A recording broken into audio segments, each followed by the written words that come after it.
How's it going, everybody? Oh,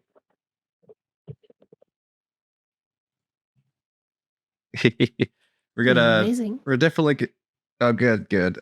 When it comes to the stuff for today, I have Rhapsody here. I got Kinky and I got Ancient. It'll be fun to be able to just start messing around with stuff today. Um, I'm probably going to mess around with at least some Photoshop tutorials today, just because it's something that I'm very familiar with, and I know that I can kind of like answer any questions related to like color correction or um, blending modes or how to do like some more advanced masking and stuff like that. I think we can get into that because um, something I've noticed when it comes to you guys making comics, especially, is that there is a uh, pretty consistent. Um, sorry, I'm getting a couple of pings here from people, but the thing is that in terms of just being able to manipulate the images you get, that's really where it makes the difference between just generating something, right, versus being able to use it for work or just in general. You know what I mean? Like it really, a lot of these results, like for example, this one here, I'm going to zoom in here so you guys can see. This is from our Sinful West series that we're working on the Gnarly Studios server. And we don't have any character references in here. It's just generally speaking, it's a Western comic. Okay. And the way that we were able to build this is by including a style reference here. And this is what the style reference looks like. And you'll notice that inside of the style reference is actually some power lines, and I put a negative prompt for no power lines, and that will, generally speaking, not produce any power lines. So it keeps the period accurate, even though the image itself isn't period accurate. Like it is something that negative prompts are kind of like they're just like the clutch thing to do when it comes to really honing in your style references and all that stuff to what you would really specifically want. So you could see these results are great. Like they really let us be able to see the kind of like, rules of the prompts that come back to us. All four of these results have the same rules, whether it's a red sky or red, kind of bandana around the neck or anything like that. That's all just because it's inside the style reference. So using that prompt, I mean that parameter here, sref, is especially if you have a existing art piece that you want to replicate or have it make it look like that, then style reference is the way to go for sure. Let's see. I just got to write something here. Okay, so I'm going to have to put Legal Beagle or Rhapsody in charge of the group chat for a second here when it comes to the gnarly journey stuff. So, sorry, I just saw a bunch of pings and that kind of distracted me for a sec. Okay. So from here though, I'll just get things started in terms of explaining how things work here. So I have two different channels here that we have on the stage. You can click on my icon on the top left corner of the stage here to be able to see everything a bit more closely. It kind of looks crunchy when you just look at it as a tiny window. But if you click on that, you'll be able to see that I have the chat on the left side here, and then in the middle I have the creation channel. So if we come over here, we have VC text and VC create just above the stage. So it's pretty easy to find for where we are chatting and generating stuff today. So if you want to make something or you have something that you want to show here, you're welcome to start prompting inside of VC create. And then inside of VC text, you're welcome to chat with us here. And then everything gets uploaded to YouTube eventually. So yeah. And then, Rhapsody and I are currently using Adobe Character Animator in order to, be little VTubers that wiggle around for you. But we actually have a whole bunch of VTubers now that are on our Gnarly Studios server. And we did an after party the last stream. And we had like 6 or 7 of us, like all kind of hanging out. It was really cool. Really, really cool to have us all in one place. Oh, yeah. So, yeah, for sure. It was super neat. And you're welcome to join too afterward as well. Looks like Discord is discording and interactions are failing. Looking into it. Okay, yeah. Sometimes we run into Discord bugs because at the end of the day, Discord's not really built for streaming.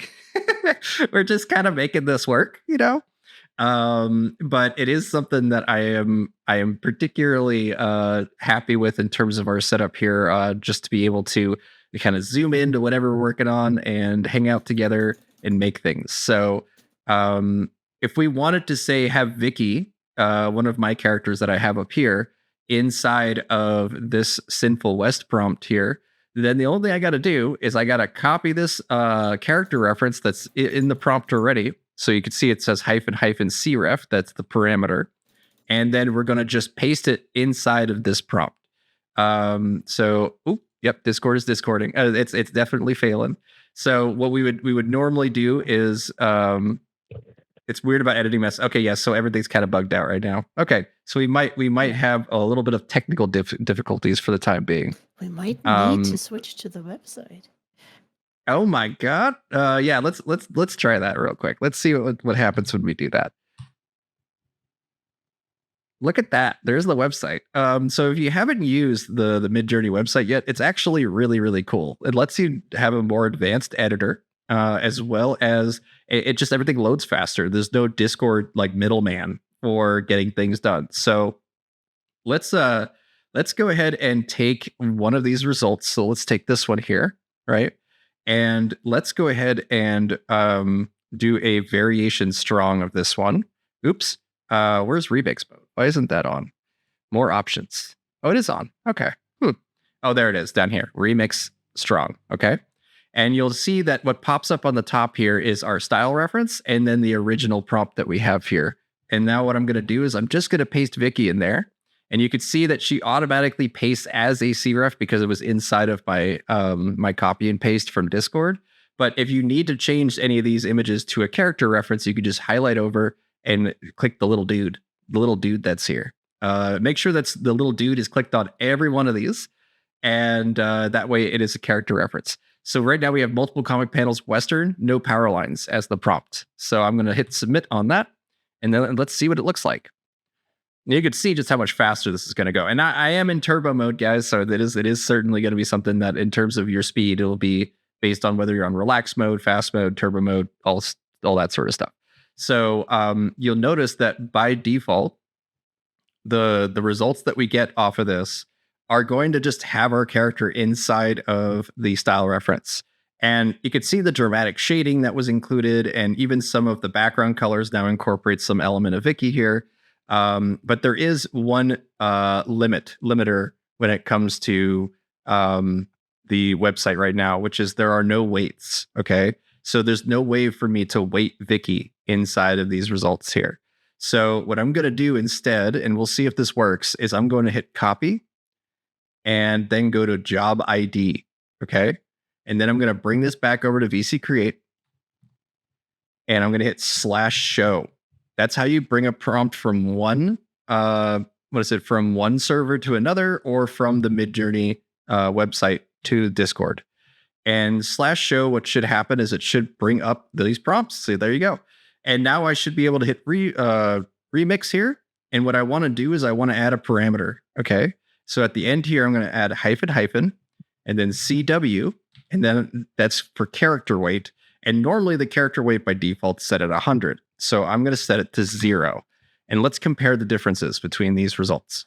Because right now, Vicky is like 1-to-1. That's what Vicky looks like. If you're familiar with the Sage comics, Vicky is she's a lot of fun. Let's put it that way. She's a lot of fun. But that messy hair, bumbling kind of character, definitely a bit of a klutz with cross eyes. Like she's goofy. She's got a bit of a goofiness to her. And frankly, she's obnoxious. So, but let's see. So Owama said here inside of chat on the site, can't you just add --CW right into the image field? A lot of the parameters, we can give it a try, but it is something that in terms of individual weighting, right? It doesn't have that. It just doesn't have that for the images that you have, right? So multi-prompting essentially is where that issue is. So if I go back and I try that now inside of this, it probably would work, but I just know that in terms of individual weights, it doesn't work. So let's see here what sort of results we get off of this. Okay, but not individually. Yeah, exactly. But look at this. Okay, let's zoom in here. Whoop. I also just wanted to show, honestly. Like, a lot of people should know how to bring prompts from one server to another. But look what happens when we run the character weighted 0 for Vicky. I mean, she looks great. And not only that, she is now Western almost entirely. And the you see she's got a gun. Her clothes now are in the style of the style reference. It's amazing what working with one parameter can do when it comes to making your characters fit inside the prompts. And if you're doing like an isekai story, you probably don't want it to be too high because you want to bring the clothes that they're wearing from one world to another. But if you're doing something like this, where you're just trying to make, Western styles of the characters, you can get really far with just a character weight of 0, which will focus on the face and the hair. You know what I mean? It'll not look at the rest of the body or really try to make the entire character 1-to-1. So these results are great. I love this character weight of 0 on here. And just to show people what we can do with within the website here, let's go ahead and grab this prompt again here. Oops. This is always something that a little bit confuses me. Is like, I want to just re-roll this prompt, but in terms of clicking here, we just have to go down and then hit rerun, I believe. Or no. Let's see here. I believe it's rerun. Okay, rerun's just literally going to repeat it. Okay.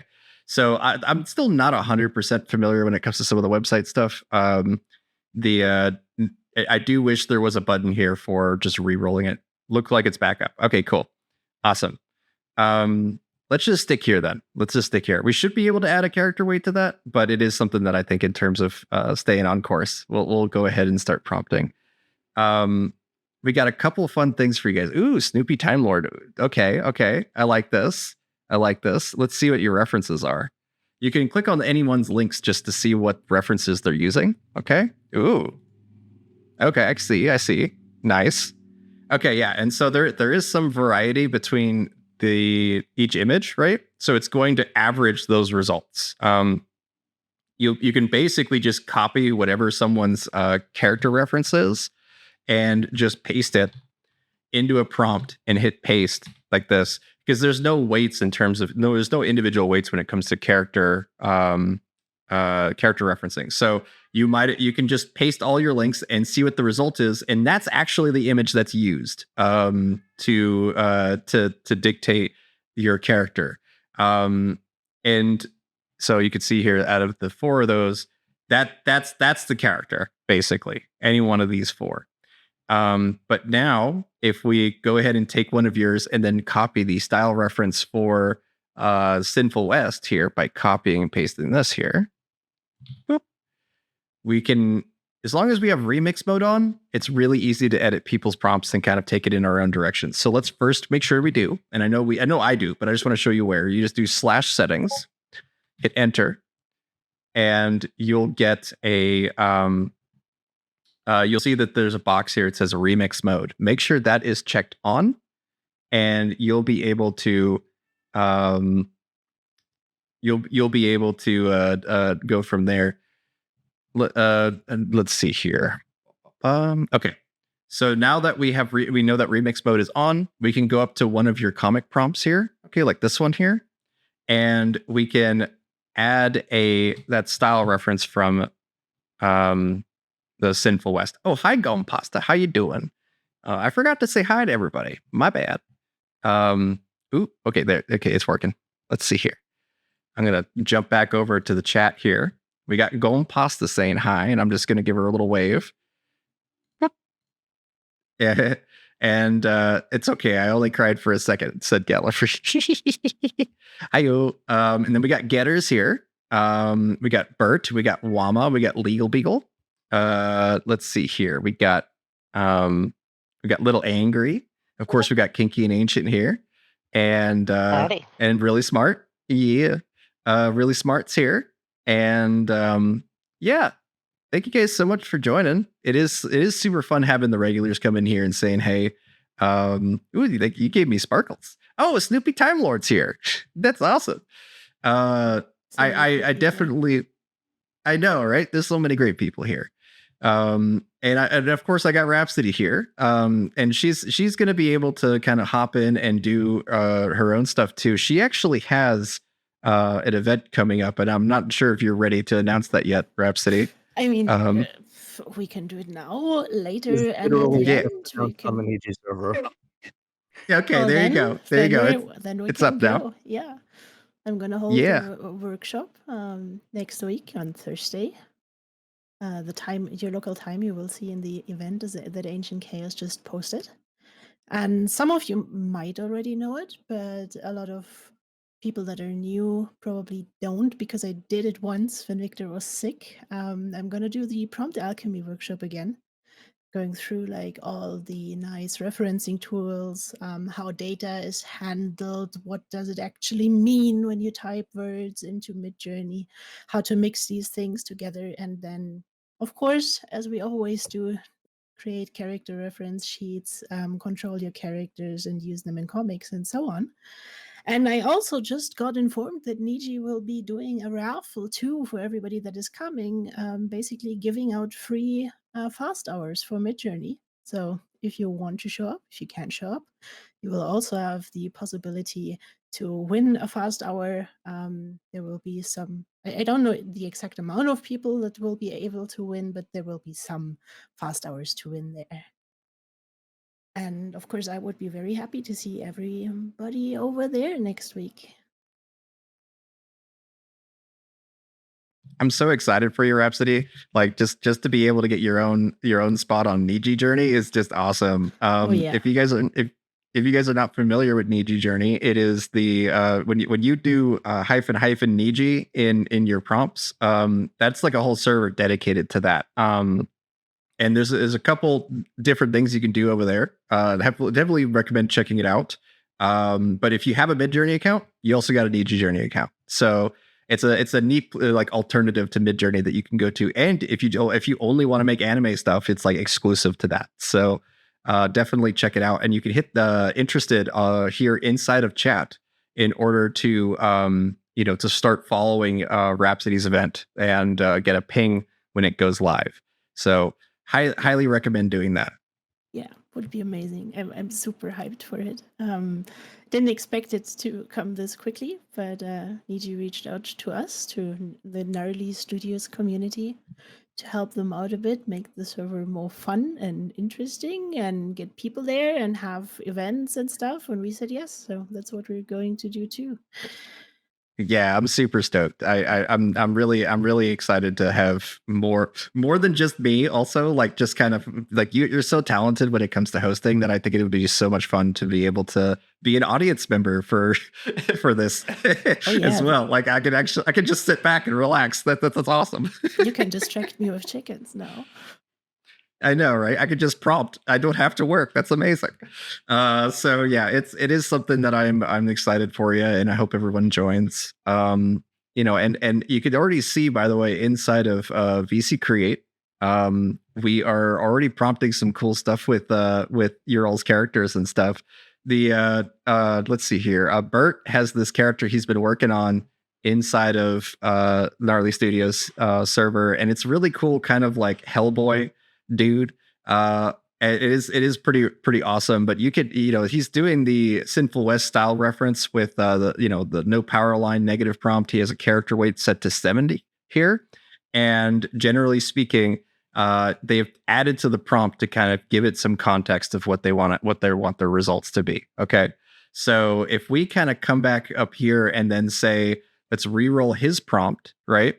He's got a bald Oni with red skin as a cowboy, multi-comic panels Western. He is wearing a Western gunslinger jacket and is holding a wild Western shotgun. That's awesome.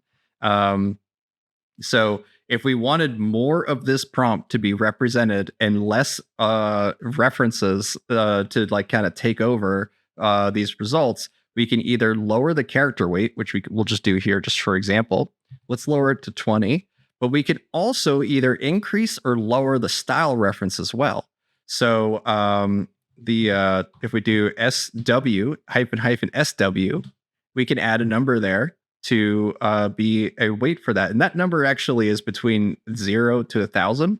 So the default's pretty low. So let's try 850 on that. So it's really, really high reference, but a really low character weight.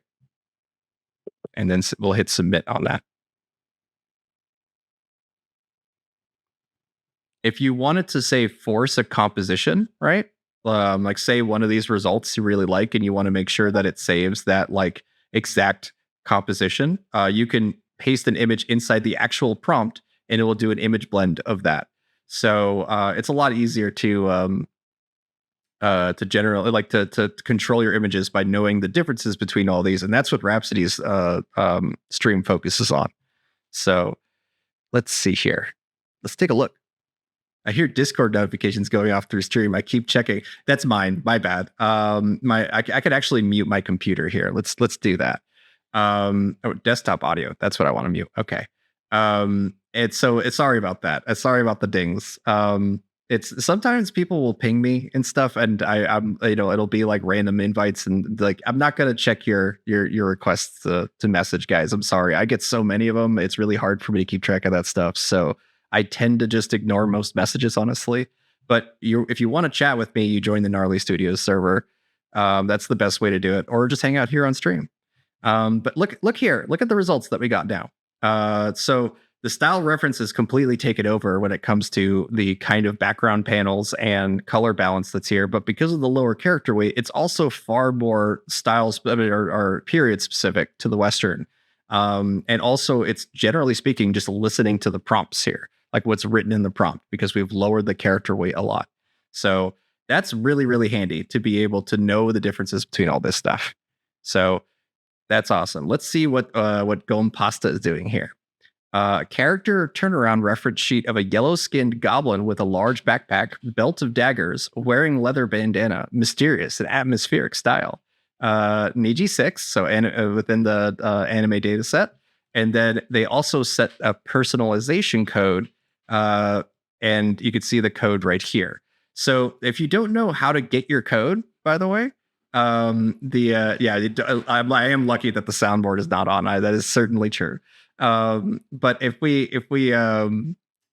don't know how to get your code, it's by rating images, right? So if you go to the website, you can actually rate images, and if you rate about 200 of them, you'll get a code that's based off your rating. Okay, so let's see here. I believe that where is the rating button on the website itself? In tasks. In tasks? Okay, tasks, cool. And then there is rank image aesthetics, I think. Oh, and then there's also rank image aesthetics Niji, because you need to rank them separately from each other. You need 200 for each to get your code, I think. Is it still 200? Yep. I think it is 200. Yeah, okay. Yeah, it's still 200. And then, you get your own personalized codes, which can be really, really, really awesome. Like, I'm in love with mine. We had a rating party last week on the Niji server. That was quite fun, where everybody sat together and rated 1,000 images. And my rating went up to 3,800 images rated. And now I absolutely love it. But you only need 200 to start. Right, and it's really neat to do. Like, so I'm going to do the Niji one here, and you get some free fast hours the more you do this here. But here's the trick. I'm gonna tell you guys how I get much more honed in results is by very liberally using the skip button on the top right here. So I try to avoid rating images that have a lot of because what I'm looking for stuff that tends to be flat and asset like, something I can use for comics or animated videos or anything like that. I try to avoid things that have too much of that quote unquote AI look, right? So this right result here is pretty good. Like it fits the description of what kind of images I want to see on my account. So I'm going to click this, and now I've rated this. But look here, both of these images here have that sort of like almost like unreal aesthetic, like where there's all these gradients in color in effect, especially the kind of chiaroscuro of the light and dark here. I actually avoid that like a plague whenever I'm doing ratings, because I don't want that. I don't want to have to color correct all that stuff in the future. So I use the skip button. And you'll notice here that some of these results have that mixed in. Like there's like this one's pretty flat, but it has a good number of colors and gradients in the background. This one is pretty good, but it has that chiaroscuro effect again, where the light is kind of bouncing off the edge here. So I'm actually going to use the skip button again. And you can see here, this one on the right, again, more of the chiaroscuro, kind of like, hard, just the hard, harsh lighting that's here. And there's even some of it here. I just use the skip button like crazy, honestly, until I get results that are usable for me. So this is far more usable for me to get these kind of white background results. So I'll click that. And both of these results are not useful for me. It's just chaos for the most part, which some people really like this. Like you don't have to think or have knowledge about how this stuff works in order to kind of hone in a style. But if you do have a knowledge of like technical terminology for art, this is really, really, really cool way to kind of hone in your Midjourney results. So I'm going to skip these as well. And this is not even anime. Like there's not even a drawn aesthetic there. A little bit drawn, but it's very, very realistic. Lots of realism in there. And again, the harsh lighting that's here. So I'm going to skip this one too. But this one is a character turner. It's an outfit turnaround, but it doesn't matter that there's no head. I'm only looking at the aesthetic choices that are inside of the results here. So I'm going to click this one. So on and so on and so on until you get to 200 images. And that's how you get your personalization code. So I'm going to make one here. I'm going to just do a prompt here. I'm going to say multiple comic panels, because that's my default prompt. Honestly, I'm very short. I love short prompts because it just maximizes the diversity of the results. But now I just do -P, and then because we were doing that in Niji, I'm going to do -Niji, and then hit enter, and that will automatically populate your personalization code. And if you like someone else's personalization code, just copy it from their prompt, and you'll be able to use it that way. So it's a really, really handy way to get unique results. And look at this.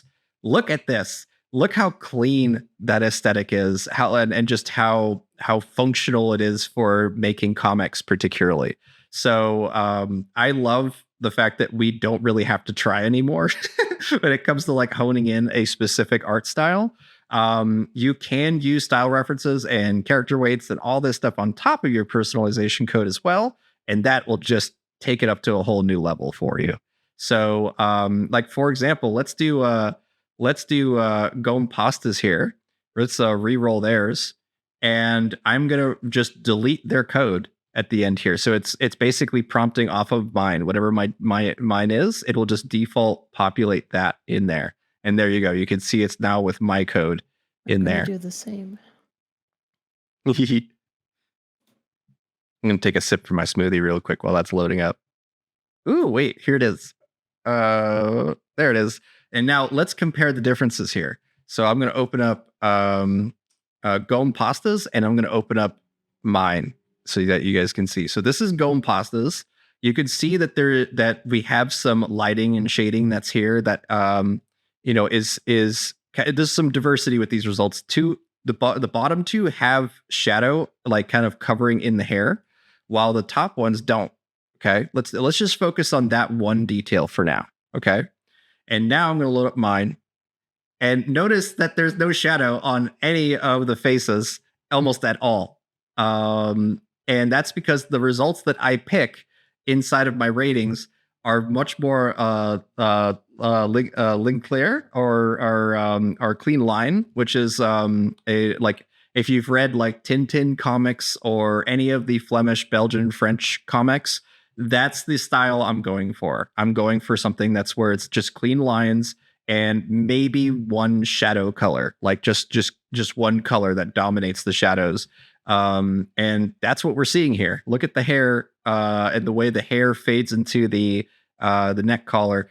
You can hone in this stuff without even knowing what the terminology for this stuff is. It's just such an amazing way to create a unique aesthetic for yourself. So this also goes in line with the GNOME code that I have for my server here. And we actually have that saved as a /prefer on my account. So if you do have like a prompt that you really like, right? You can hit /imagine and then have a prompt that you a parameter that you build yourself. I'll show you one of mine really quick. -- tumbling up, and then I'm going to put my personalization code in there as well. Okay, so I'm just going to hit enter off of that.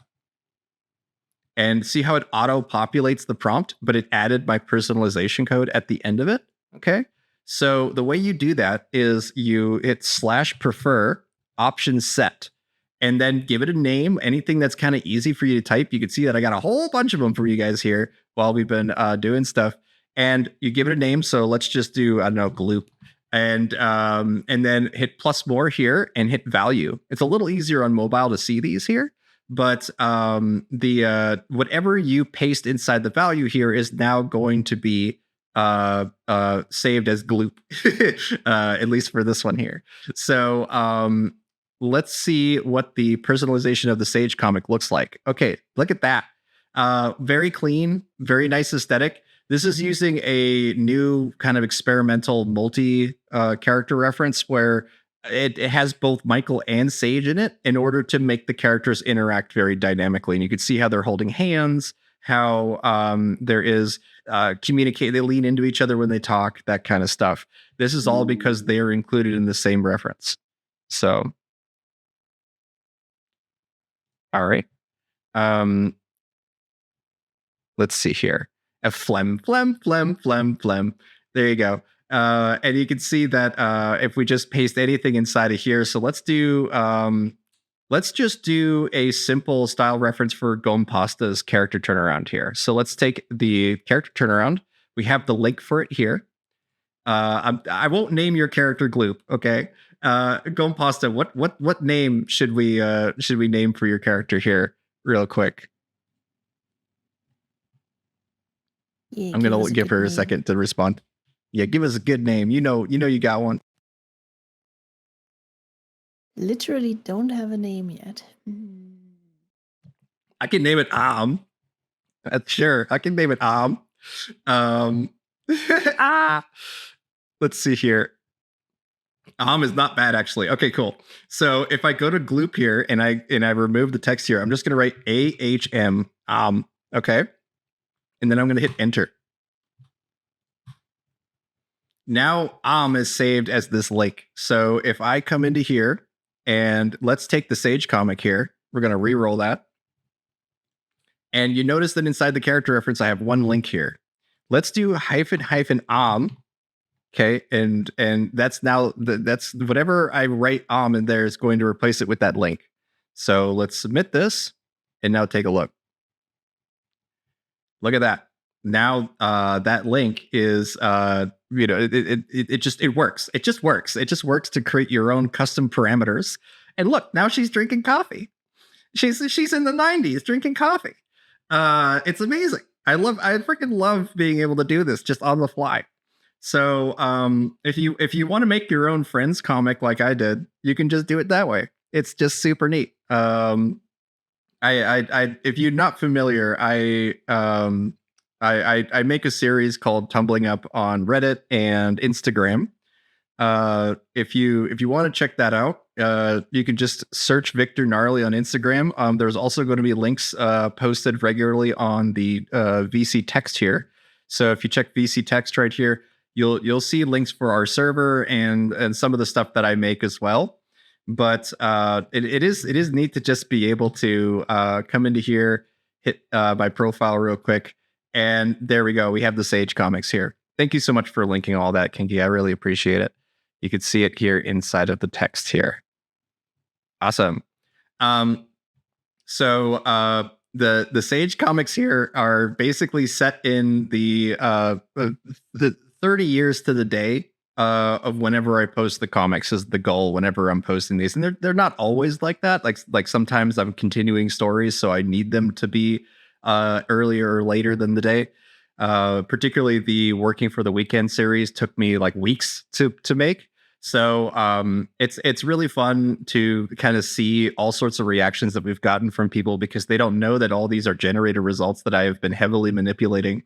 And yeah, it's so cool to be able to make comics in a way that is new and interesting. And I don't know, it blows my mind that we can do this stuff today. So um, let's see here. I'm gonna jump us back over to Midjourney here.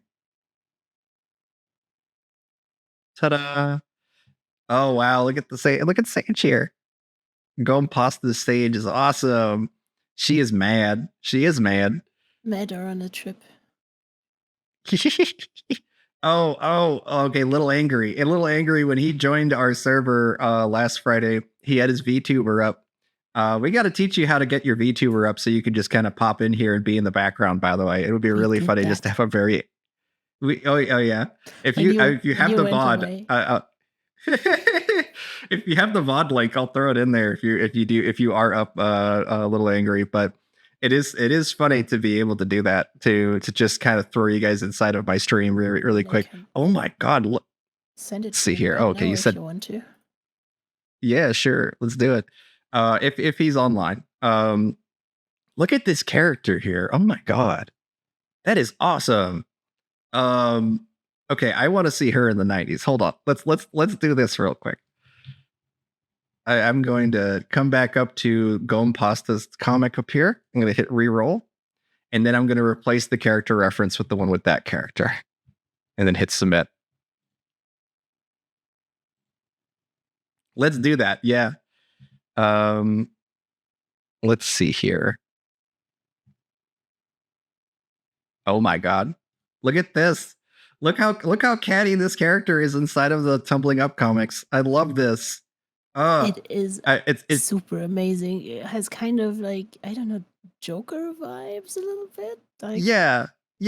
It almost also looks like Lolo Soon's comics. Like he's one of our members that really pitches like a lot of really cool comic ideas and stuff, and makes just amazing French comics. And I this is just awesome. Oh, you know what it is? It's the Mad Hatter. It looks kind of Mad Hatter-esque. Yes, exactly. Yeah, you're 100% right. This is great. I love this aesthetic. And just because it's the 90s, of course everyone's smoking. So this is perfect.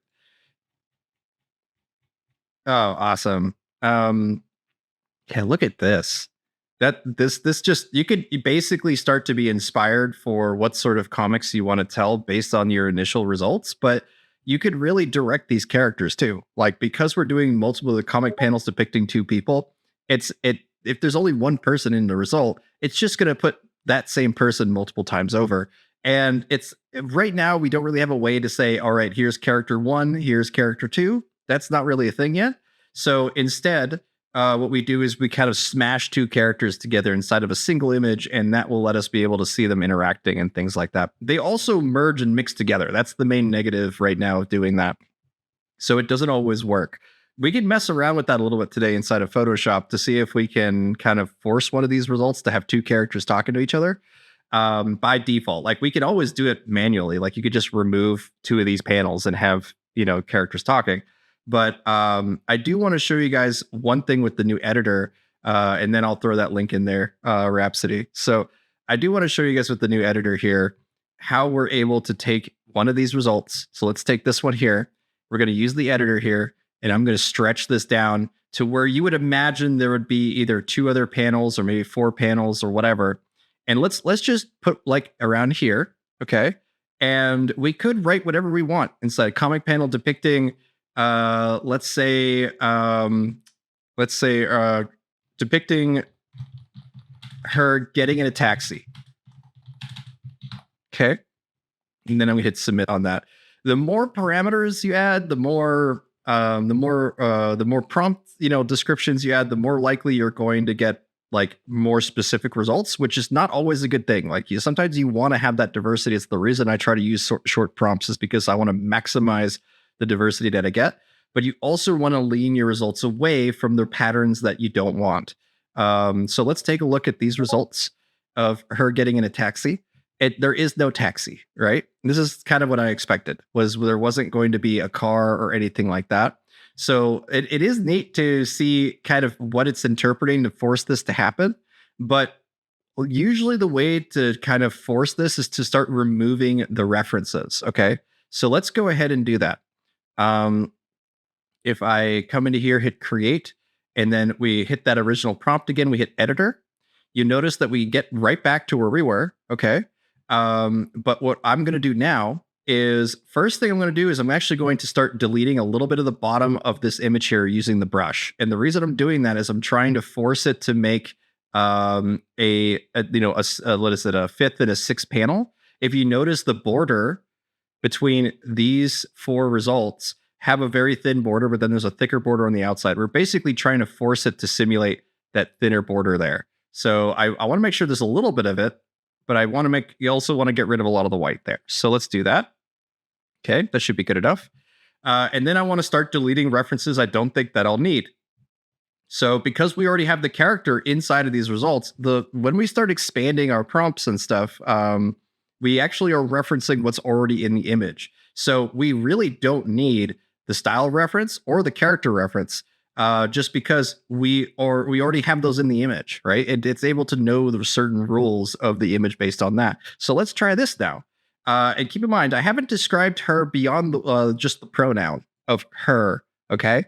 So that's pretty important when it comes to kind of being able to manipulate these results when expanding and zooming and stuff like that.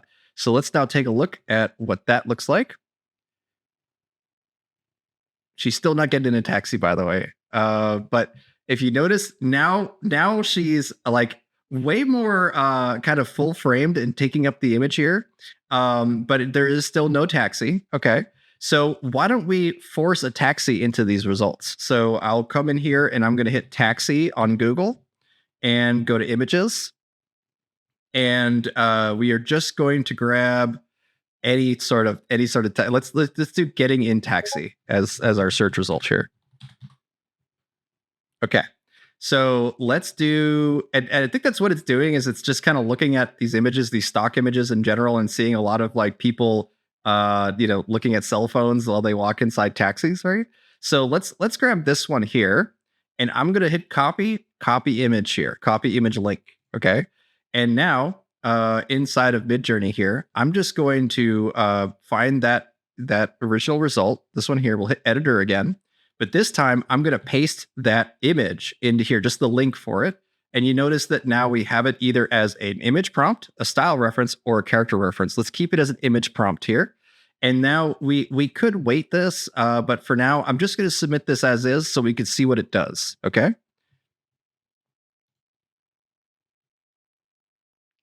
All right, we've reached 50 people, and that's awesome. I definitely am excited to have all you guys here, and it's just so cool to have a big room here, hanging out, making stuff, and prompting inside of VC Create. So be sure to keep posting stuff. I will be going through all the results here a little later.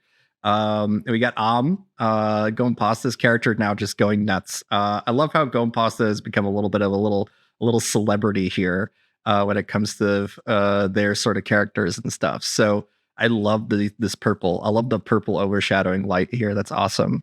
Okay, let's get into our taxi results here. And you notice that because there's an image prompt there, it's like it noticed some of the aesthetic choices, right? But it's still very much the image reference. It's still a big yellow thing that takes up the result here. So what I'm gonna do is I am actually going to try to do a copy job ID here.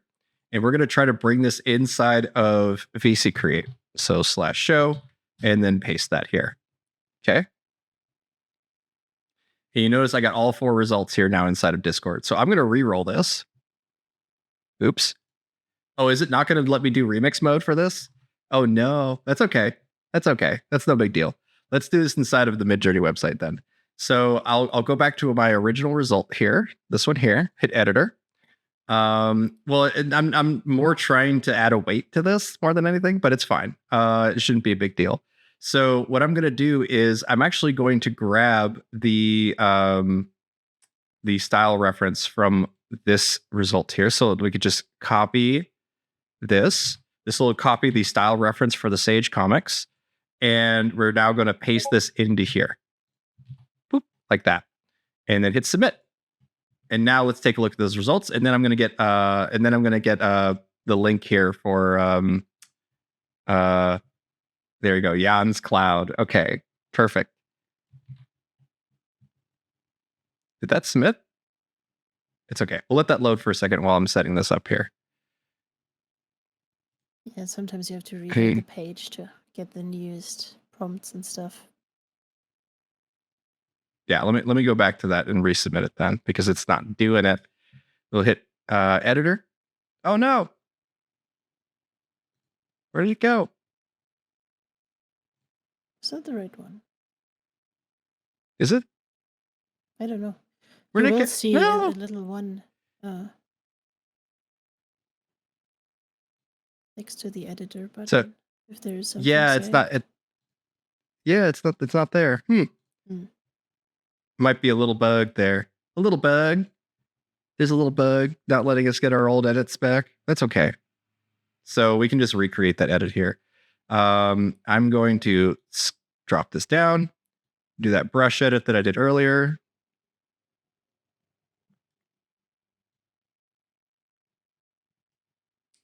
Okay. And then I am going to start getting rid of let's get rid of the character reference, right? Because we definitely have the character already in these results, but I'm going to keep the style reference, and then I'm going to grab that taxi again here, copy image, paste that in here. But this time I'm going to add a parameter inside of this called --IW, and that is image weight. This is going to affect how powerful this image is here. And by default, it's relatively low. Actually, Ancient, can you tell me what is the default value for image weight? 1. One? Yep. Okay. Okay, cool. So it's not 1.5. So if we want to drop that to not be as influential, right, we could actually drop that to something like 0.03 or just 0.3. And that will give it about a third of the power of the default result. You can go as high as 3 to force the image prompt to kind of dominate the result. And then we'll hit submit on that. Is that going to let it go? Yes. Okay, cool.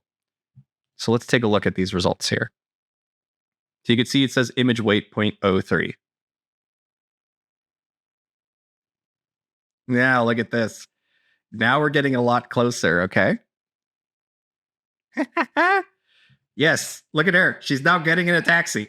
Okay. We definitely need to reincorporate the character reference to get the rest of the character to look correct on here. And again, it's holding a phone with too many fingers and things like that. We could fix all that. Let's try this. So I'm going to come back up to here, and I'm now going to grab the character reference again from our Discord. And I'm going to hit editor on this result now. And I'm going to now paste that in here. I'm going to get rid of the image prompt because we already have the taxi and things in here. And then I'm going to actually shrink my browser down a little bit here. The reason being is I want to get this scale button back. Ooh, I want to get the brush back. Let's see. There we go.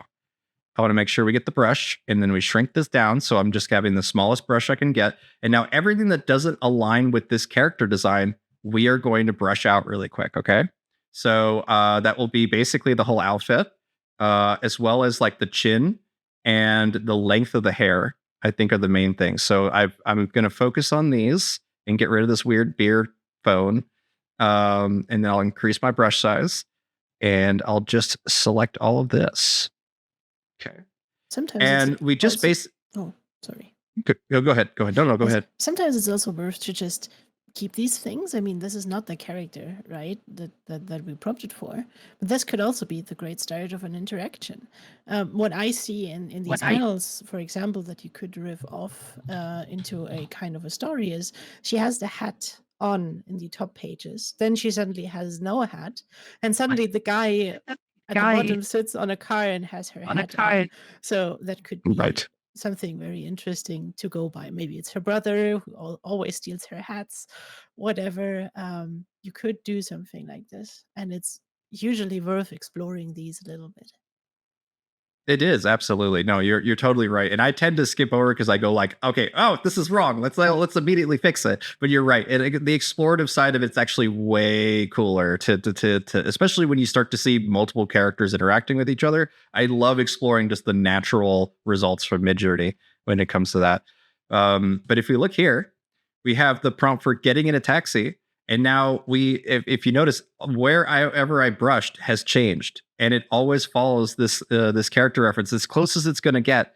And we can rerun this as many times as we want to get this, but this is so cool. Okay, now her hand is no longer touching the taxi, but now it's become like a leg that's on the bottom here.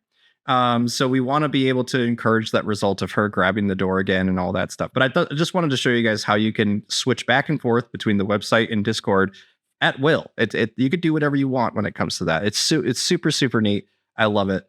But now I'm going to try to get Jan in here really quick. So let's see here. I have his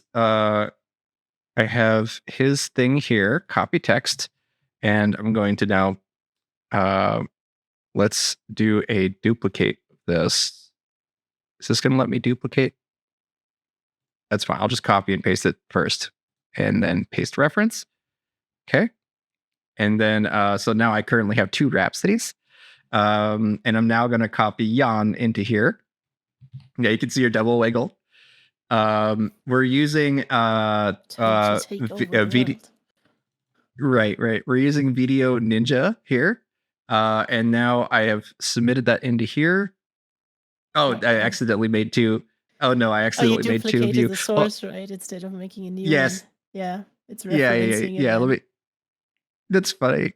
I'll fix this really quick. But look, there's Jan. He's hanging out with us now. I love being able to do this. And you won't be hearing Jan, but you will be seeing Jan for the rest of the stream here. Eventually, we'll have a whole bunch of you guys hanging out inside of here. I gotta fix Rhapsodies though. Hold on. Good.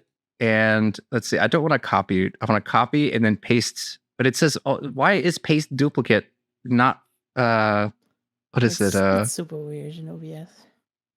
Yeah, it's doing some dumb stuff for me. But you get to see 2 Jans here for now. Let's see if I do. I think I just got to make a new one. Honestly, I thought Jan was just twins. I thought that was what it was supposed to be. Like just two balls like that float around in the air. Like a set of twins. It's actually a magic cloud. Ah. And one of the more evil forces within the fantasy community project. You see? Yeah. He likes to destroy Phantasma. So I don't know how to do the copy and paste of the sources here, Rhapsody, when it comes to getting to just make a new web source and quickly type in new web source. HD, yeah. Okay. Yeah, okay.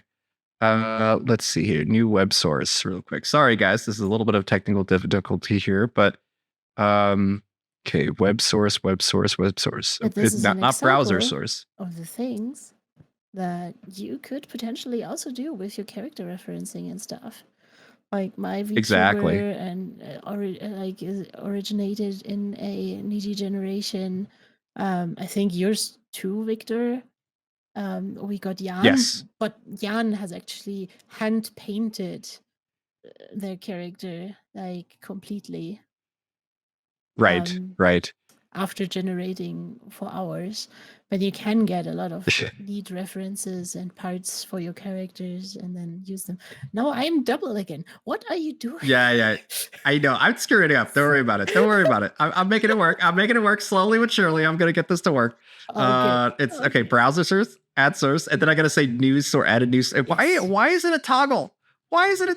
Okay, I'm just gonna say Jan, and then paste this here. Boom, and yeah, I'll just let it be that. Oh, okay, that's right. I have to now set a green screen for it. So let me do that really quick. You can see there's Jan. The way that this works, guys, is that there's something called Video Ninja, right? Which will get you a link, okay? And what we want to do is we want to make sure that this green screen that it's behind Jan, okay, we want to get rid of that. So what we're going to do is, Rhapsody, it's because the green screen filter is on. That's why we couldn't do a copy duplicate. So I need to go into, I believe, properties here. No, not properties. I need to go into... It's either effects or filters. Filters, that's right, filters. Okay. And then I'm going to add a filter, and I am going to go to color key. Okay. And we'll just hit add on the color key, and I am going to say green, and let's go ahead and get that bumped up pretty good. Similarity. Yeah, let's get the similarity up real good. Ooh, not that high. There we go. I mean, that should be good. It's not bad if you see through. He's a cloud at all. Yeah. He is a cloud, right? Yeah, that is true. So what I'm gonna do is I'm gonna set him to be like about 100% here. He'll be able to move around the stream, but I do want to limit his ability to move because I don't want top above us. Exactly. I'm gonna put him behind you and me really quick here, and there we go. All right, now he's not gonna hang out. See, this is the power of being able to do this stuff on the fly, is that we can all hang out here, and I hope to see more of you guys doing the VTube streaming stuff. It's just so neat to do it all together here, and I'm so thankful for Midjourney giving me the venue to do this here. So it's just so neat. But let's get back to what we were doing really quick. If you don't mind, actually, Rhapsody, do you mind taking over for a minute just so I can get some drink in my smoothie here? Well, yeah, I can. This is surprising. Sorry. We don't. You don't have to. I'm more. I could more the easily problem ramble. I'm always facing in these is that I cannot actually present anything because it's all on your screen. That's true. But that is true. We got some nice interactions going on in VC Create already between characters and stuff. We got the Sinful West red again with this goblin. With this young little goblin dude going on. I think you scrolled past it. Yeah, it's right there. So it's like the Western style reference that we have for the new Western series. And it's amazing to see people populate it, even though I would say by now it's not a strict Western anymore. It's kind of a fantasy Western that also is opened up for some science fiction elements, which is really exciting because it allows all kinds of weird stories to be told. So yeah, continue with those. They inspire me at least a ton. Yeah, your comics are really neat for this. I'm actually going to pull up a couple of them if you don't mind. Let's see here. Let's get some of Rhapsody's comics in here, and I'm actually going to show you guys where inside of the Gnarly Studios Discord server. I'm just going to hit show servers here really quick, and you'll see I have Gnarly Studios here, and inside of this Discord server we have a bunch of different channels for you guys to check out, but the main thing you want to check out are the nexuses here, because we have the Western Nexus, and inside of there we have Sinful West. And the Western Nexus is also our own thread for my little series. Yeah. So if you click on Western Nexus here, you'll see that beneath the open sky is Rhapsody's comic that she's working on, and it's just super neat to just be able to see you guys telling your own stories within the style reference of like just a set world that we are establishing, and there's no rules. Just go nuts, do whatever the heck you want. You know what I mean? And Rhapsody has just had a blast telling the story with this little Native American girl that is based off of her OC that you see right here. Yeah. So it's so cool. It's so cool that you're doing this. Oh wow, I really do love these results. They're just so freaking pretty, honestly. And if we go back over to Sinful West over here, you're going to see people like talking about stories, spoilers, like they're all sorts of different stuff that they're talking about. But also you have the characters from the character portal just kind of popping up from other people inside of this, these series here. So we have Akari here from the character portal, and she's like always smoking. I've noticed, like, this is such a fun result for her. I love the forced perspective of the gun in this one. It's so damn cool. And so we have different color sets too. Like, I troll for you took this from our last stream. I'm just going to answer this question here really quick, actually, because really smart saying this. So there is currently occasional Discord bugs. So if you are dealing with unusual activity joined, okay, so we actually got unusual activity notice for the gnarly servers too. I'm going to ignore that. I'll let one of the mods handle that. Yes, but sir. thank you. I appreciate that. But if you notice here, I troll for you posted the style reference for the yellow version of this Sinful West, which, if you remember the movie Sin City, which is where we're kind of basing this off of, one of the villains is almost entirely yellow, right? Like, the characters are like heavily dominant of one color. So just by changing the hue of the style reference, you can basically create an entire world off of that. So let's do that really quick. So what I'm going to do is I'm going to open up the style reference for Sinful West here. I'm going to copy that image, okay? And let's pop open Photoshop really quick. You might want to know what that unusual activity notice was.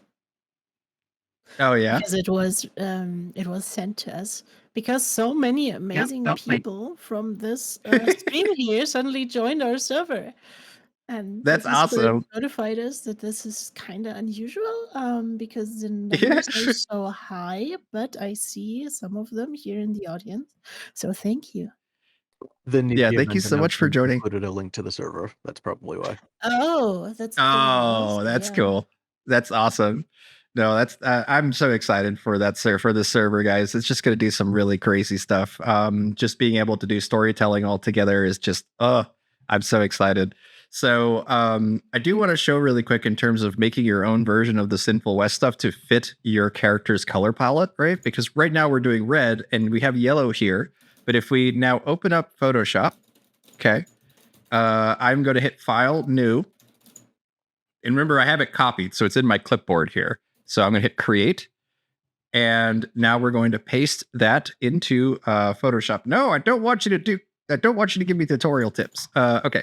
So what we're going to do now is you can see that we have this result. We're going to just do Image, Adjustment, and then go to Hue and Saturation. Okay. And now just pick whatever color you need for your character. Okay. So if we wanted to do like, sort of like an aqua sort of character, okay, we're going to hit OK on that. And now we're just going to copy and paste this result. You can also save it and just, drop it into Discord that way. But I just copy and paste it. It's faster. And now we're going to pop ourselves back over to Midjourney here. So let me open up our VC Create really quick. You got this, Discord. You got this. Okay. So we're in VC Create. Now I'm going to hit /imagine. I'm going to hit --sref and then paste that image. Or sorry, that's right. I need to actually paste the image first to get a link. They're going to paste the image. That will get us a link that we can use. Okay. So I'm just going to open this up. Now we have a link for this. I'll copy and paste that. And I'll hit /imagine --sref and then paste that. We're using Niji here, so we're going to do --Niji as well. And but we need to have an actual prompt for us to dictate what's going on here. So let's just do multiple comic panels, Western, and then let's do lakeside. Just by the lakeside. We'll just do by the lakeside so that like maybe the aqua will kind of pull up some of that, and we can see if any characters get generated that makes sense here. By the lakeside. And then we're gonna also like let's set an aspect ratio that's a little taller. So like AR, or that stands for aspect ratio, and we're gonna do 4 and then 5.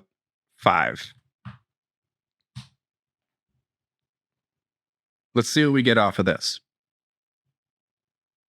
There we go. So let's see. Whoa. Well, some of Gompasta stuff is just already awesome, but I'm curious what we get off of just saying by the water here. Look at that. Okay, let's open this up and take a look. This is awesome. So we have this like lakeside western right now, and look, they're going in the water. Oh my god! Hold on, I gotta up-res that third one here. Look at that. Look at that. Look at that. It's like it's Wow. right. Oh my god. Blue hour. Wow. Yeah, it's it reminds me of Oregon Trail, right? Where you have to decide to cross the river, then lose everything and die. Like that this is awesome. So we don't have any comic panels in this result, right? That's okay. We could always expand and move around to figure that out. But being able to control the style reference is like a night and day difference when it comes to, you know, the results that we get. So I love this. I think this is awesome. But that's what we get for Aqua. Let's try a different color really quick. You can also just kind of hone in what sort of aesthetic you want to aim for too. So we should also try to mix these a little bit. I know we should. I know I'm kind of experimenting here a little more than I would normally, but if I go to tablet again here, we can actually the fun part. Yeah, no, right. This is the best part. So we're gonna come into here and only marquee the top half of it. Okay, and now I'm gonna do image adjustment, hue and saturation. And we're only going to change the top here. Let's make it really like fluorescent here. Okay, let's do this one here. And now I'm going to hit OK. And now we'll do marquee. They'll select the whole thing. And we'll come back over to Midjourney here. We're going to paste that image here, this two-tone version of it. It's very bicolors. I like it. But we're going to come up into here. And we are going to, okay, we're going to find our result that we had earlier, this one here. And now we're going to re-roll this, and we're going to replace the link for the style reference from this result. Oh, it failed. Hold on a second. There we go. We're going to replace this link with this one. And then we're going to hit submit. Now let's see what happens when we have like a two halftone sort of aesthetic going on here.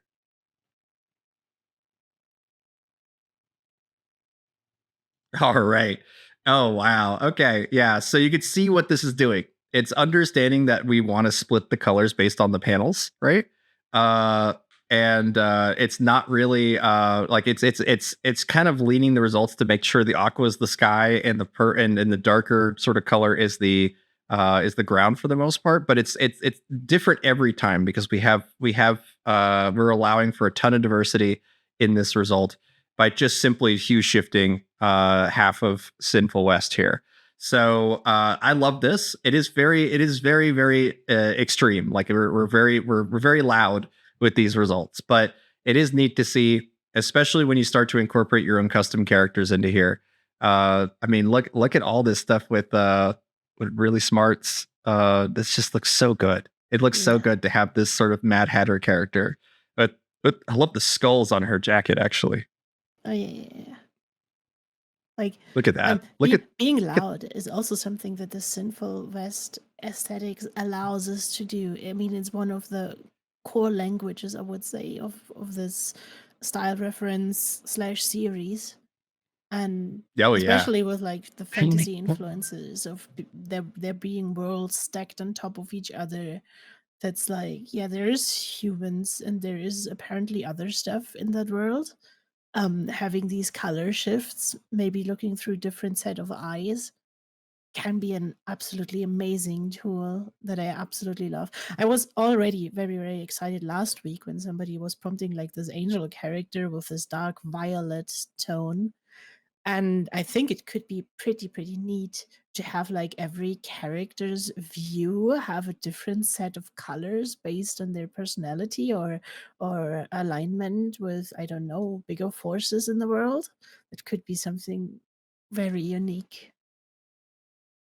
Absolutely. I mean, it especially when we start to like really hone in that we only want the specific color for the frame or the character. Like basically a character becomes a color, right? Yeah. Or vice versa or whatever. Yeah. But what I want to do with this is I actually want to take this result and I want to start to basically hone in with the new editor. I want to be able to bring in another character. This is how we do it for real. Like we're doing fun stuff with the multi-character stuff and whatnot, but what I want to do first is I want to own this prompt. And the easiest way to do that right now is just to hit custom zoom and then set the zoom to 1.1. Just so that it zooms very little out of the image here. And that way it's saved in I wanted to or tell 01. you That's right. You even can do 0.01. Yeah. 0.01. There you go. So we get a lot less zoom with that. Okay, perfect. So while that's rendering here, we can actually go back to my Midjourney account. We hit refresh on this, and we can see that they're generating right now. So let's let that generate for a second, and we're going to also grab another character here. So let's do one of your all's characters. Let's see. We kind of want an over the shoulder a little bit here, I feel like. So I like this one here. This green character. I'm gonna zoom. I'm gonna go up a little bit and see what we get. Ooh, this one's from Nixie. Let's do this one. So let's check out the character reference first. I like it. That's awesome. So let's go ahead and copy this character reference, and let's go ahead and grab one of these results. So because we did a zoom of 0.01, it barely zoomed out, right?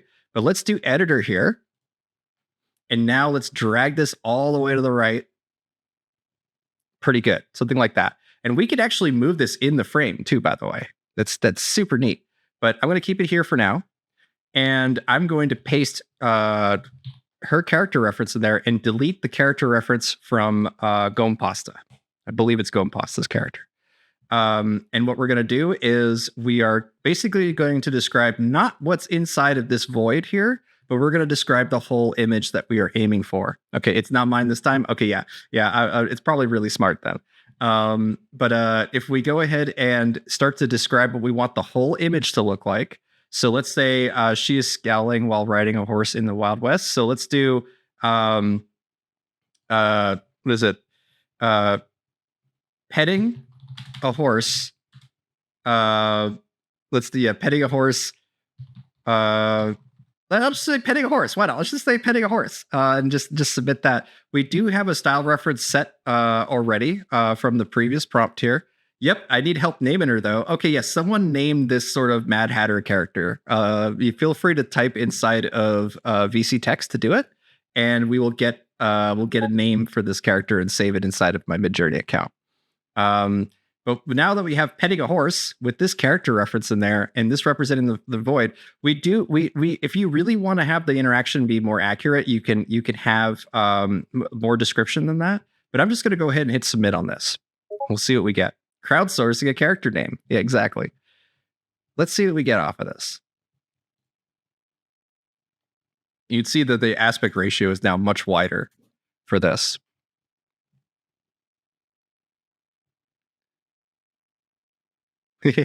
So she's massive right now, and that's fine. We can make this work.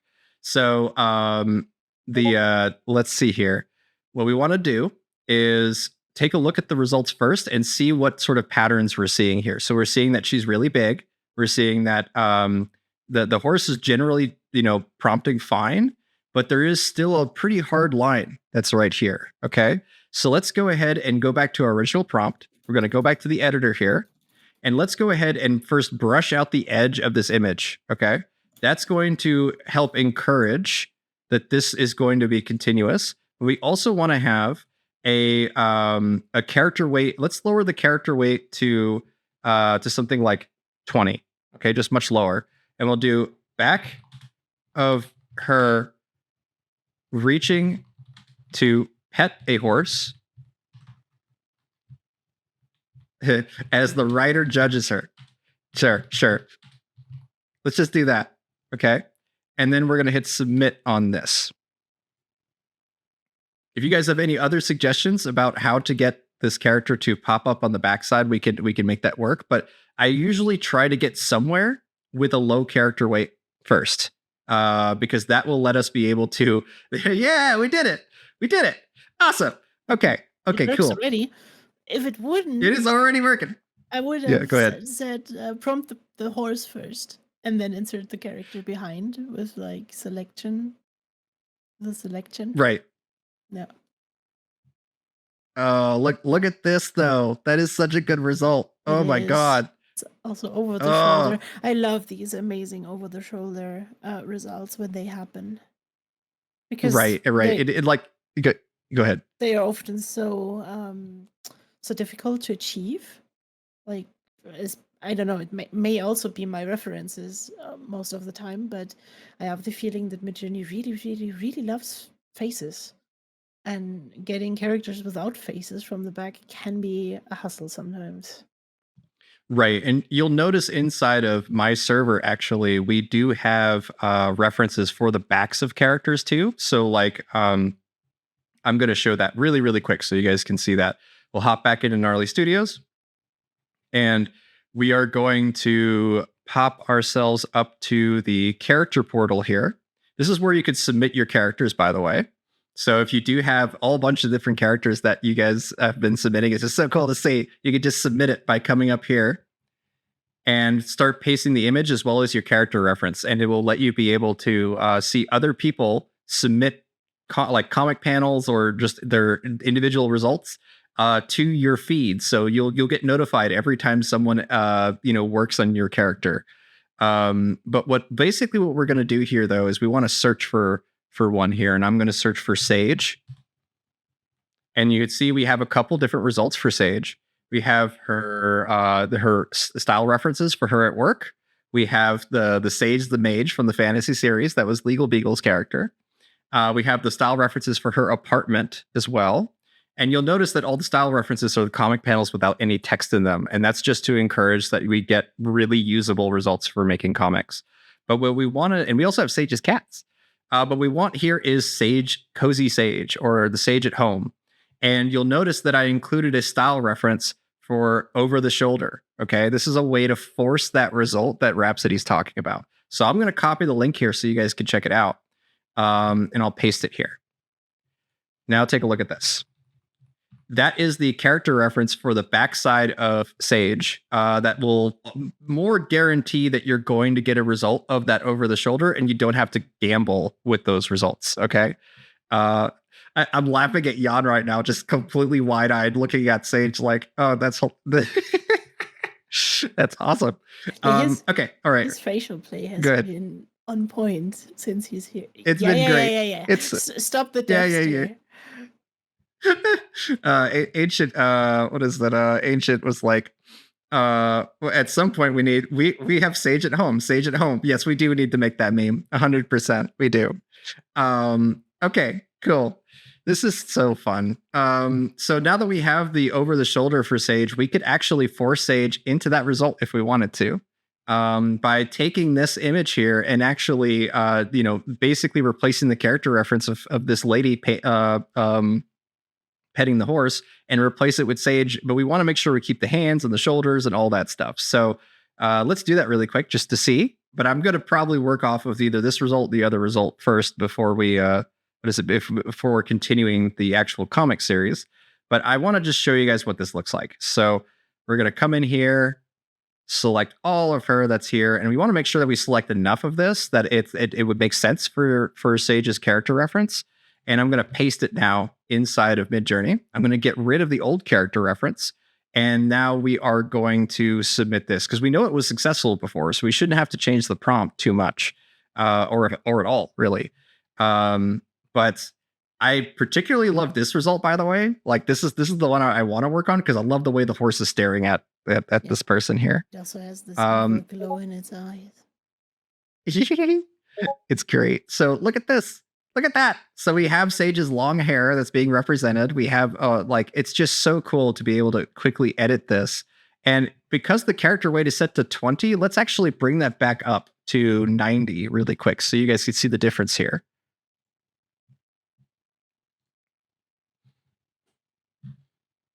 And what should happen is her hair length should be shorter, and we should see the stripes of her long sleeve kind of dominate these results here.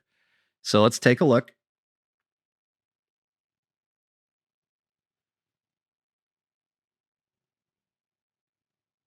Yeah, it's doing it.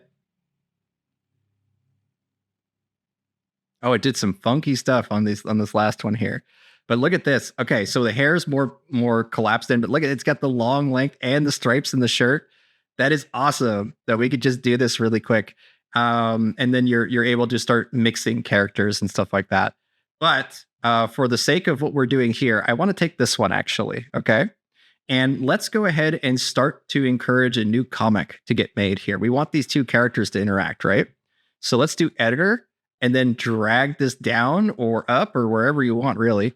And we're going to try to visualize that there would be a panel border here, and then the second panel is below it. Okay. So let's do let's take the description of multiple comic panels, because again, we want to describe the entire image that we're making here. Okay. Multiple comic panels depicting two people. One is petting the horse while the other judges her. Let's just go with that as the prompt for now. And I'm going to increase the character weight because we're trying to get the face of this character now to show up. At least that's what I'm trying to do. So I'm going to set that to 90. I'm just going to bring it all the way up. We can go up to 100, but getting a little bit of flexibility on the character design is usually a good idea, especially if you want these comic panels to be really diverse. So let's see what we get off of that.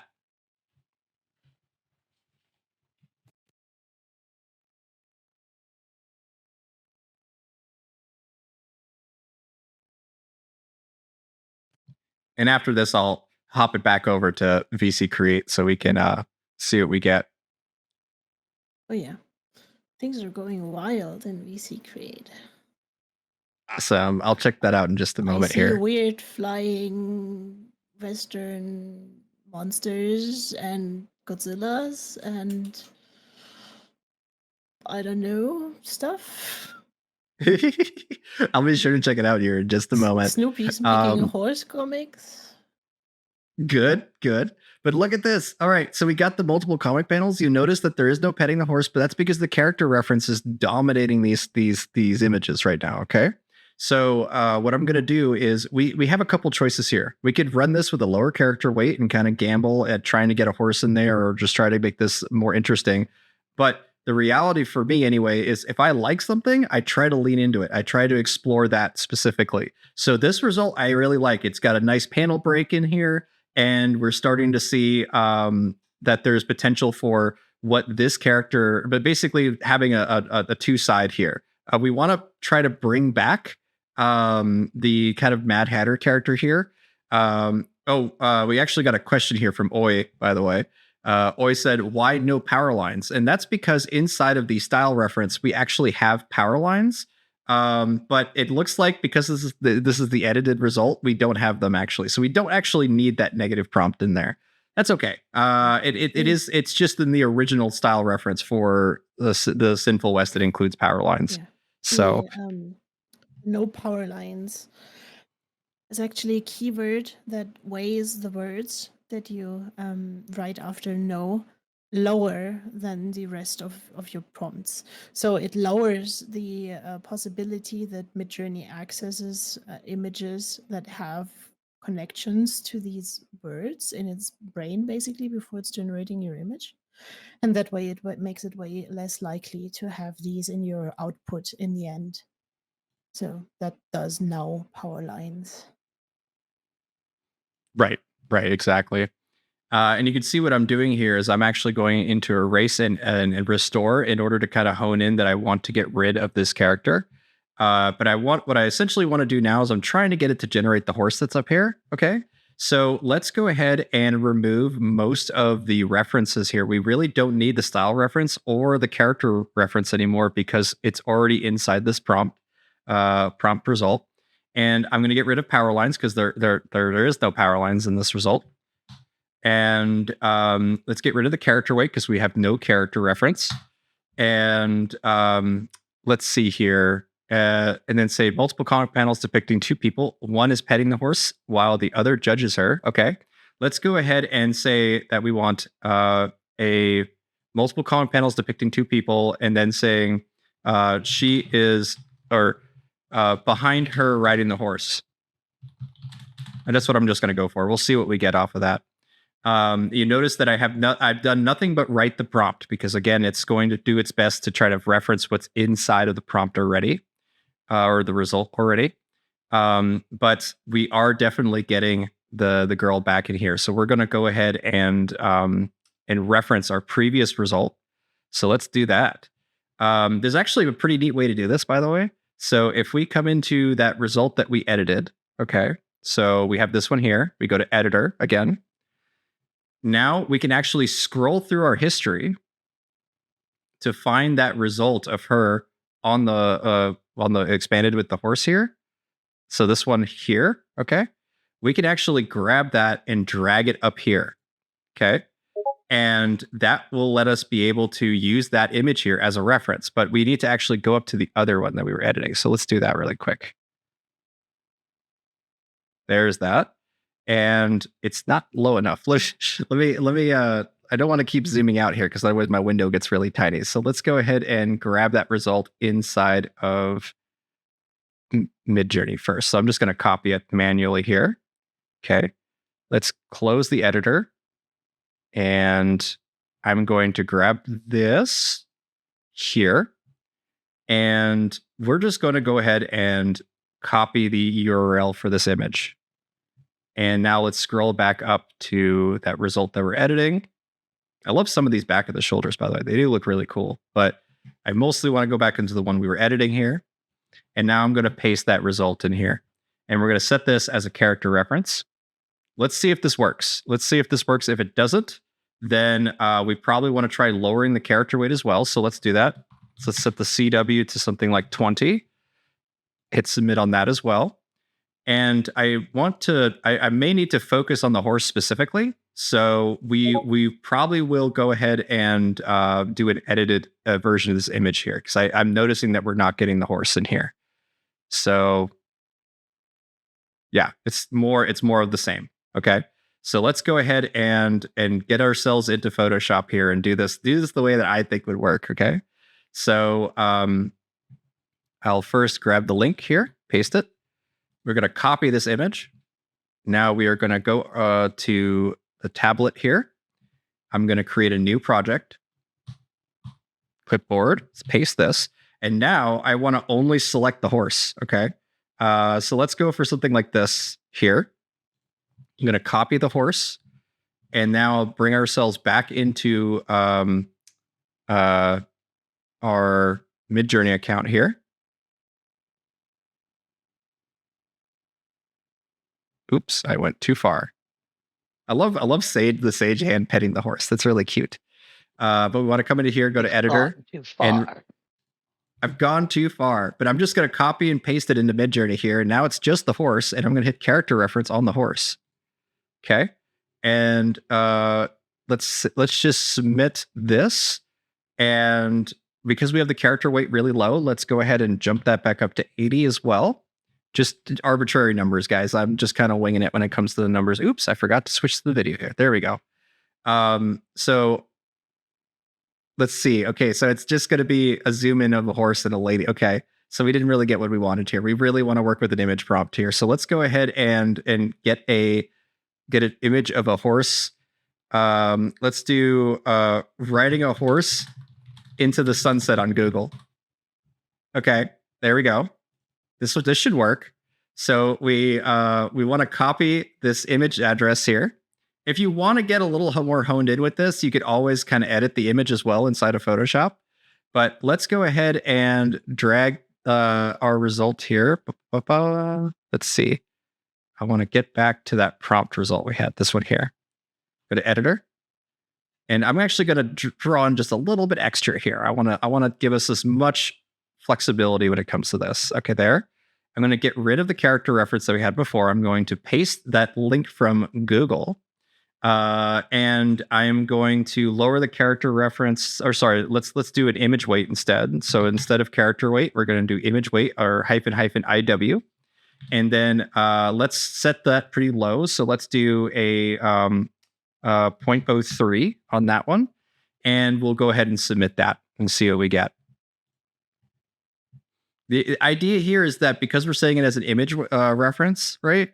It should try to force that sort of aesthetic into like that sort of composition in there. And you can see that it's kind of doing it. It did a lot better of a job than we had before. There we go. But what we want to do is we really want to focus on that part of the image here. So let's see if we can find an image where it's like really over the shoulder of this horse. And if not, then we edit it to fit that. So that's fine. Let's actually edit this image here. We don't really have a very high resolution image to work with, right? So I'm going to grab this one here. It's still low res, but that's fine. Yeah, let's grab this one, copy. And now I'll jump us back over to the tablet here. Hit File, New. Paste. And now I want to kind of imagine the composition that I want, okay? So when we come back up to Midjourney here, you could see that we generally want a very close-up of this horse. Like we want an over the shoulder of it. So what we're going to do is we will zoom in and only select what we want this image to look like. So let's go for something like this, okay? And it is staring into the sun. We might have some issues with the staring into the sun part, but I just want to select this part of the horse because that's all we want to reference for our image weight, okay? So I'll copy this, and because I should flip this image, so I'm just going to paste it really quick. Edit, transform, flip horizontally. Okay, so now I have this little square. We're just going to marquee select the square and copy that, okay? And then we're going to hop right back over to Midjourney really quick.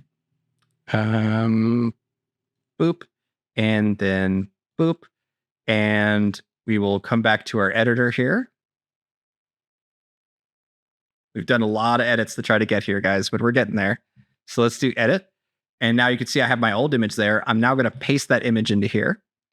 And because it's a zoom in, we're basically trying to imagine this image superimposed into this negative space that's here. And then we're going to see what that looks like. So let's go ahead and bump up the image weight now. We can actually go pretty high with this, up to 3. So I'm going to do 1.8 for now and then submit. If you go too high with this number, it's going to be like golden sunset in the background, right? So we want to kind of have some variety here. So let's go ahead and try an image weight of 1 and image weight of 0.05. And that gives us 3 options to work with here and see what we get. This might be a bit of a gamble, guys. I'm not sure if this is going to work.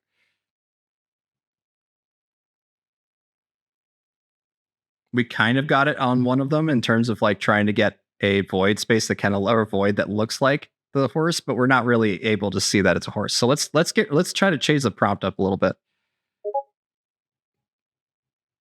But which one got us the closest? So looks like an image weight of 1 didn't do anything. Which one was the closest? Okay. An image weight of 0.05 seems to be the best out of these 3 here. So I'm going to come back to the editor here. Just go back to the one that we were editing. This one here. And now we should try to say, let's get rid of 2 people. And then we'll just horse. We'll just say horse. We'll just try to force a horse in there. Horse. And then go from there. Or horse rider. Submit. Let's see what those 2 results gets us. We may have to kind of crapshoot this one actually, in terms of like seeing what we get. Because it's really encouraging that the girl that's next to it right now. So do you have any ideas, Rhapsody, how we can play around with this? I mean, we could just expand it, do more comic panels out of it. Right. Yeah. Yeah, because like if we just go for like one of these empty spaces here, right? Like this one, yeah, and then go to editor and just drag this out. Something like this. I don't really want to the right. Let's do something like that. I think that makes sense. Yep. And we'll get rid of this. I would add some comic references. For sure. Comic panels depicting Western standoff.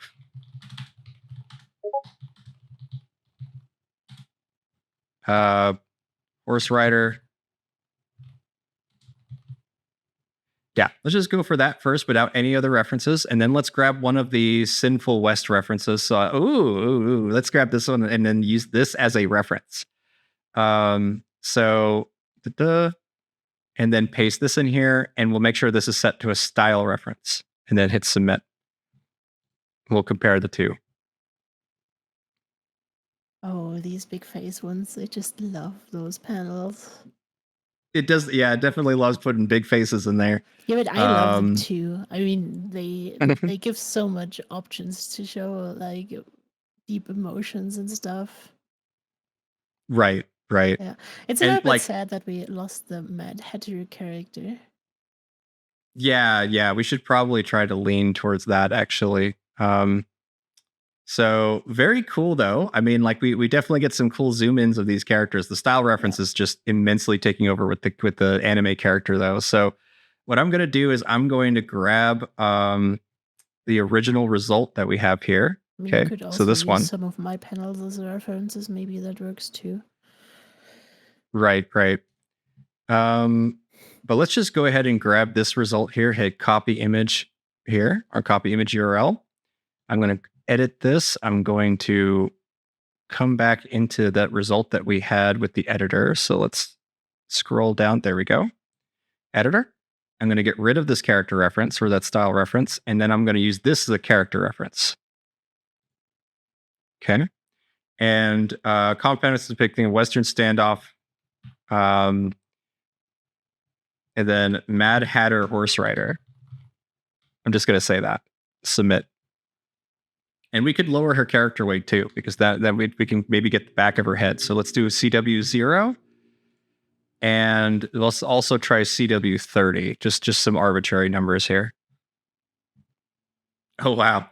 At 100, yes, we got her back for sure. Look, she's holding the reins and just kind of like funny faced here. So like, okay, hold on a second. Let's see what we get off of these before I get too excited. Ooh, this one's good. Oh yeah. Okay. Yeah. That's perfect. Yes. Yeah. Let's do this. Talking, then we have a white shirt with another character. We have a complete turnaround of the scene from another perspective, and then an annoyed face. It's so good. It's like, hey, stranger, you're not allowed to pass here. And this is so really good. I love this. Yeah. Let's go ahead and bring this into the VC Create for you guys. And then you guys can actually do what you want with it. And then we could also check out all the other stuff you guys have been working on because there's so much. Oh, it's Jan. Let's go ahead and get okay. Wow, there's a lot. There is a lot. Oh my god. Oh, I need a name. That's so cute. I'm going to scroll through everything while I drink my smoothie here in just a sec, but let's go ahead and hit /show. Grab the job ID and paste the job ID there. Oh, by the way, really smart. Is the name now locked in? Because I proposed Medicine Strange for the character, and she seemed to like it. Medicine Strange. Nice. I have to save it. So let me actually grab... Nope, that's the job ID. Yeah, I can grab it later. Yeah, please post her in the portal. That'd be amazing. That'd be amazing. Yes, she's please. She's a favorite already. I know, right? Yes, please. But look at this result. References for her. Yes, okay. Look at this. It's so like you can just imagine what is being said here in this moment too. Yeah, like what Rhapsody was doing. It's so cool to do found media stuff like this. Yeah. So I have this here for you guys. Remember, if you want to save it inside of your Midjourney account, just hit custom zoom. Okay. And then switch the zoom to 1.01. Okay. That's going to do like the lowest amount of zoom, but it's going to save the entire image inside of this result. So you can also just hit any of the zoom buttons in general, but it's going to add extra composition to this. So it may be what you want, maybe not. Who knows? But I personally, I love just kind of doing the max zoom, and because comic panels are inside of the prompt itself for this time around, you get this like really, really interesting sort of exploratory element to all this. So it's easy with the buttons, right? But you can also go really, really far, much. You can hone it in much more cleanly with the website now. So yeah, look at this. Look at this. Okay, we're already getting there. We're already starting to tell stories with this. But when it comes to zooming out with 1.01, it's like just like what Rhapsody did here. It lets you just click on upresing any one of these results, and you'll be inside your Midjourney account.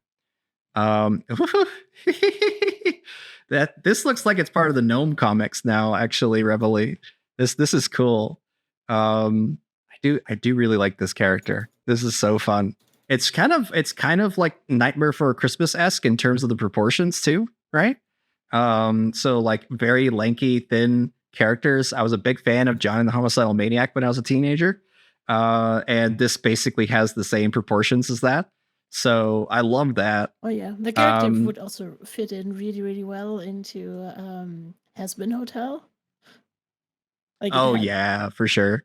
It has all the same. Yeah, Has-Been Hotel is basically inspired by all that stuff too. So, but go ahead and start messing with these. I'm actually going to kind of scroll through this result here for a bit and just give myself a breather for a little bit. You guys are more than welcome to react to these results, and I'll be right back. Yeah. Kinky, it's our time to announce stuff.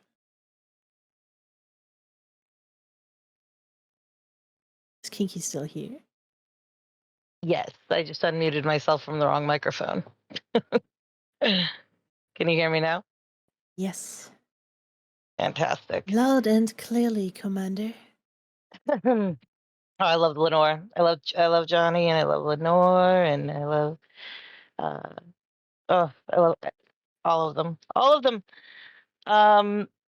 While Victor's doing something else, and his back is turned, I think I'm gonna sneak in here and remind everybody that tomorrow and Sunday we'll be doing prompt battles for just about 18 hours or 16 hours.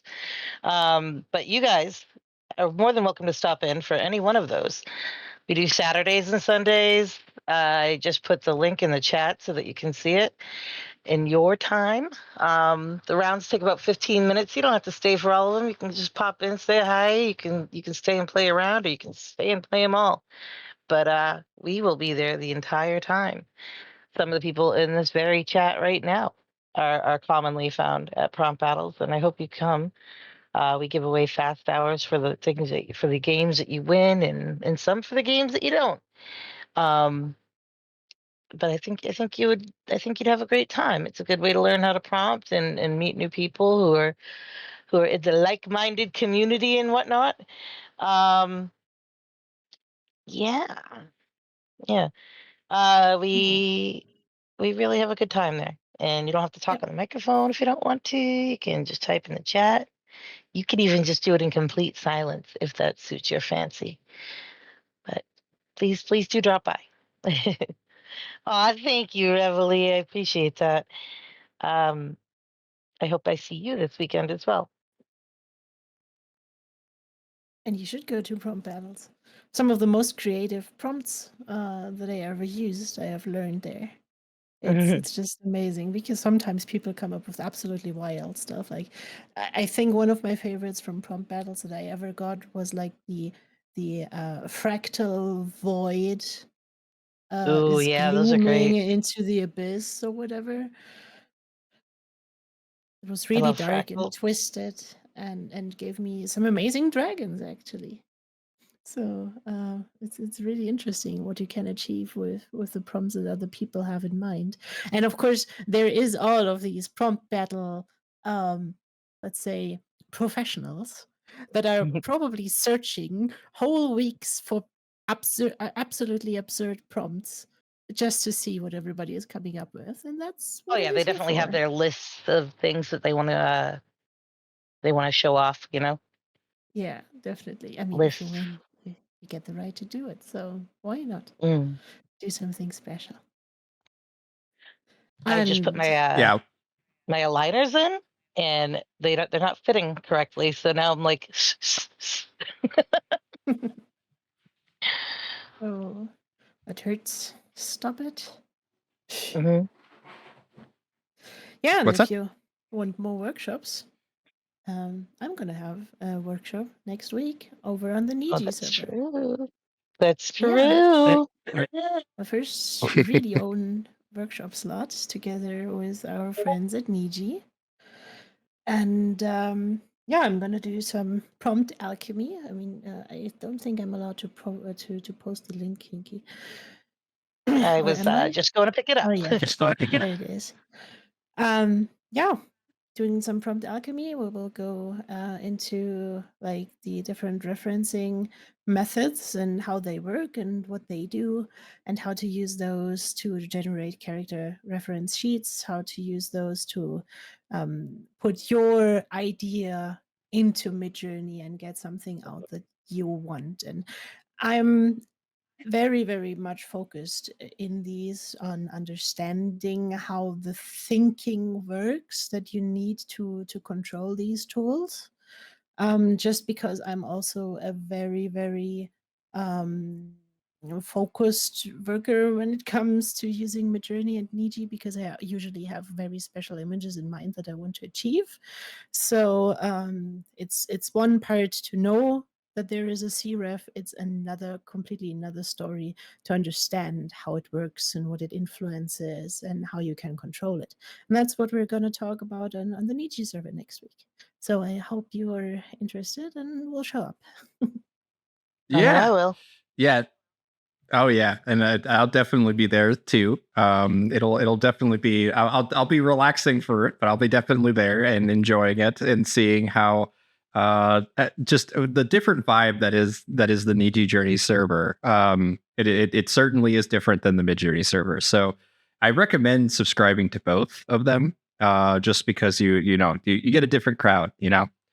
So all right. I've scrolled through so many images from you guys, and I've noticed Victor in a bunch of them. I've noticed the I love the smoking cat that's here, by the way, and also by the way, Gompasta, like this cat girl is so damn cute. I love this. I'm gonna open that one up from Snoopy here, but there's also this result here. I saw a little earlier. Let's see. Was it upres down here? No, it's probably back up here. It's from Gompasta. I love the expression that's on it. I feel like it's very memeable. Yes, this one right here. I just love this. Like, this is just too like, oh god, I'm so burnt out.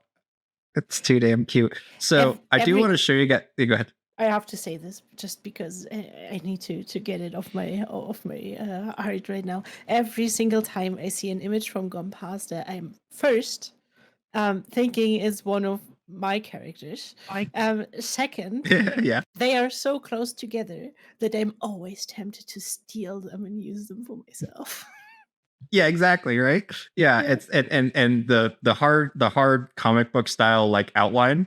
You do this. Yes, you do this for sure. And I'm just gonna because she posted a reaction here.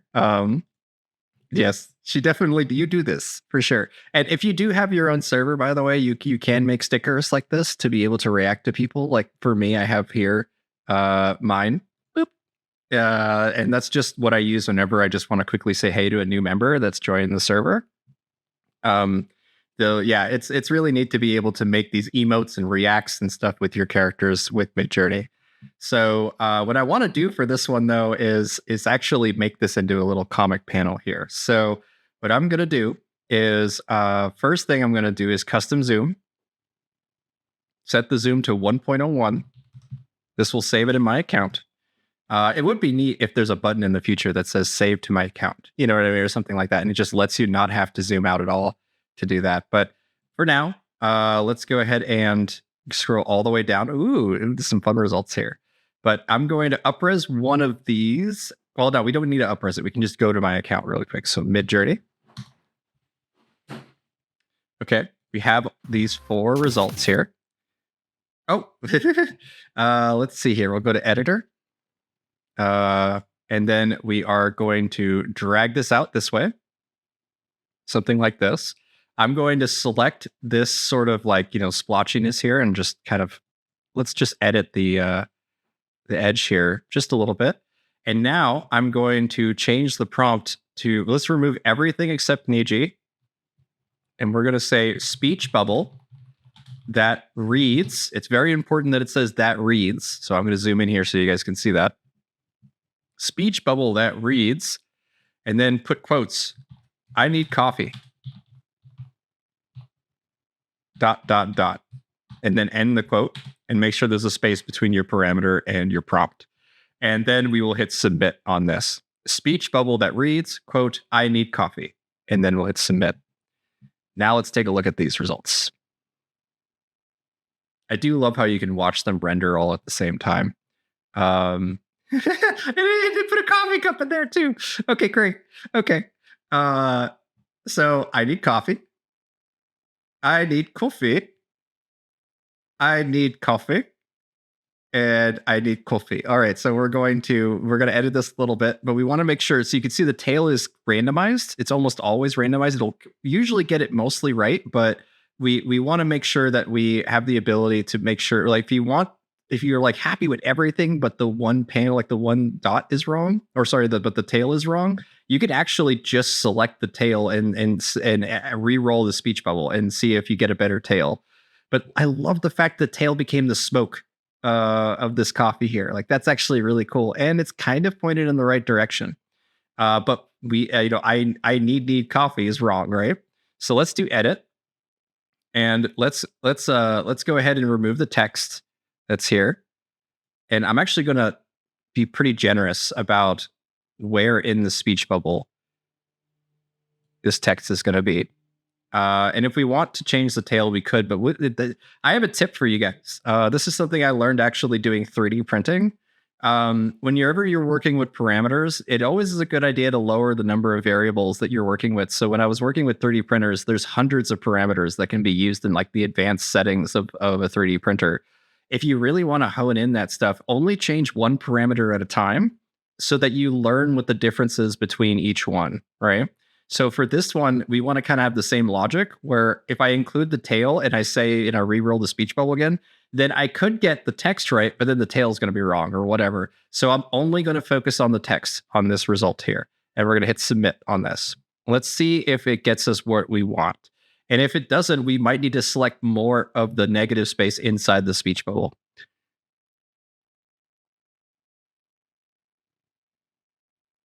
Okay, let's take a look at the 4 results. That one's good. That's good. Already pretty good. Yeah, actually, yeah. I think let's just do this one. Okay, that's perfect. I like that it's slanted too. Yeah, right. So we can now go to editor and then drag this down. And now we're going to describe the entire image. Okay. So girl or cat girl holding coffee. Okay. And then hit submit. Keep in mind, I kept Niji in there. So Jan is trying to replace Rhapsody's face right now in my stream. I mean, I'm still here.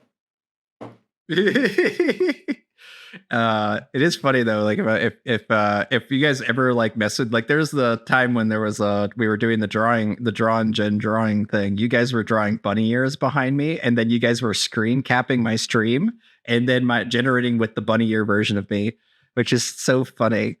But okay, let's take a look at this. Oh my god, she's holding a bag too. And she has a tail. And she has the tail. Yeah. All right, so let's see. We got one where it's this one's like perfect in terms of the outfit. Like it's there's no issues with it really.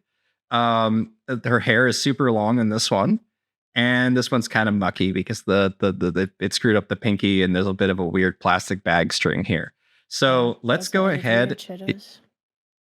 Yeah. Sometimes you can like one aspect of it, and then you look at it for a little bit longer. You go, wait a minute, there's a bunch of things wrong with this. I do like the tail and the bag that's on her arm here, though, and the fact that we see a little bit of the skin inside the sleeve. So let's go with this one. And what is it? We can go to editor here. We'll drag this out this way, and let's describe this as multiple comic panels depicting her drinking, or let's do cat girl drinking the coffee. Drinking the coffee. Let's just go with that. And then we'll hit submit. I already have a comic of Sage, being all fidgety and not fidgety, but being all like kind of depressed and unmotivated, right? And she's just like, I don't know, I just don't feel like myself today. And then Michael grabs her coffee and goes, "This is decaf." And then she's like, "Son of a bitch!" So like, I love that comic. It's one of my first ones with Sage. So there. Okay, yeah, we got it here on the third result. We got her like with the coffee cup coming towards her hand. Wow, it wasn't even with a character reference that we got this one. So you notice that the glasses are not colored in red, but this is the scenario where actually I would rather do this in post. Okay. So, for example, right. So I will upscale this as a subtle because, I don't think we really need to be any more creative when it comes to the result of this. I love that result. So let's let this render, and I'll show you what I would do to finish this comic in terms of, making sure that the glasses and other continuity is preserved. Okay, so we'll wait for that to render, and essentially what I'm going to do is I'm going to be color selecting and adding a layer to it that is going to kind of try to fix any sort of inconsistencies between these two panels. If we wanted to, we can actually go back to this result, hit editor again. And we could say multiple comic panels depicting cat girl angry at her coffee cup. So we're just going to repeat my comic that I made with Sage because I'm totally uncreative right now. And say angry at her coffee cup. Submit. Okay, so we got the upscale here. Keep in mind, every time you guys like zoom out or make or like, kind of bring in or bring out the crop, right? You're actually making the image smaller. So if you do have a result like this, it's kind of a good idea to work off of whatever's the biggest version of that panel, because then you can fix it later inside of post. So let's hit copy image. I'm going to go my tablet here. Here's our cowboy thing from earlier. We'll do file new, paste that. And essentially, we want to look for the differences here between these two results. And there's so little difference. We have a little bit of smudging that's on the coffee cup here. That's it. We just need to get the glasses lined up. I think that should work. So what we can do is use the color picker, and we are going to select the kind of pinkish red here. And we're going to hit OK on that. And now, the only thing I have to do really is just make sure I have contiguous turned on. And that's a little too generous on there. So let's drop the tolerance to 20. Okay, that's good. And generally what we're going to be doing is we're going to use a blending mode here to make this work. Okay, so let's hit a new layer. I'm going to grab my pen.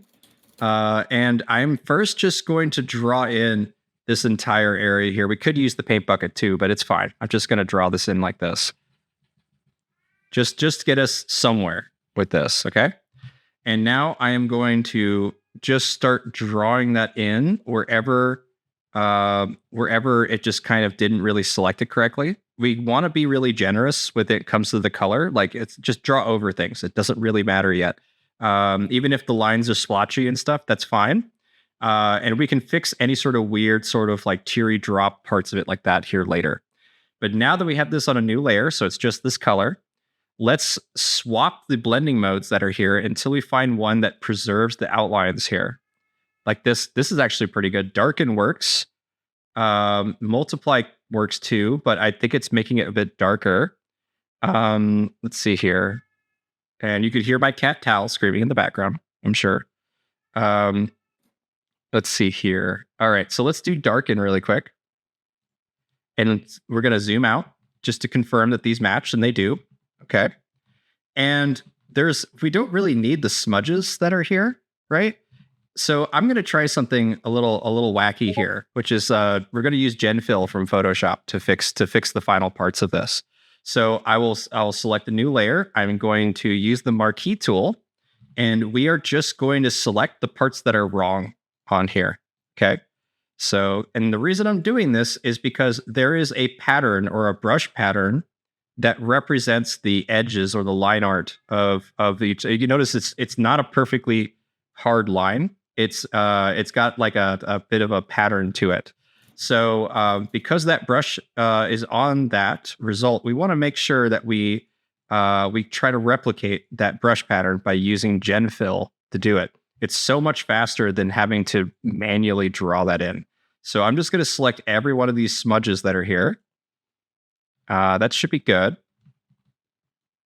And like I said, like working with a 3D printer, I'm not trying to work on multiple elements at the same time or anything like that.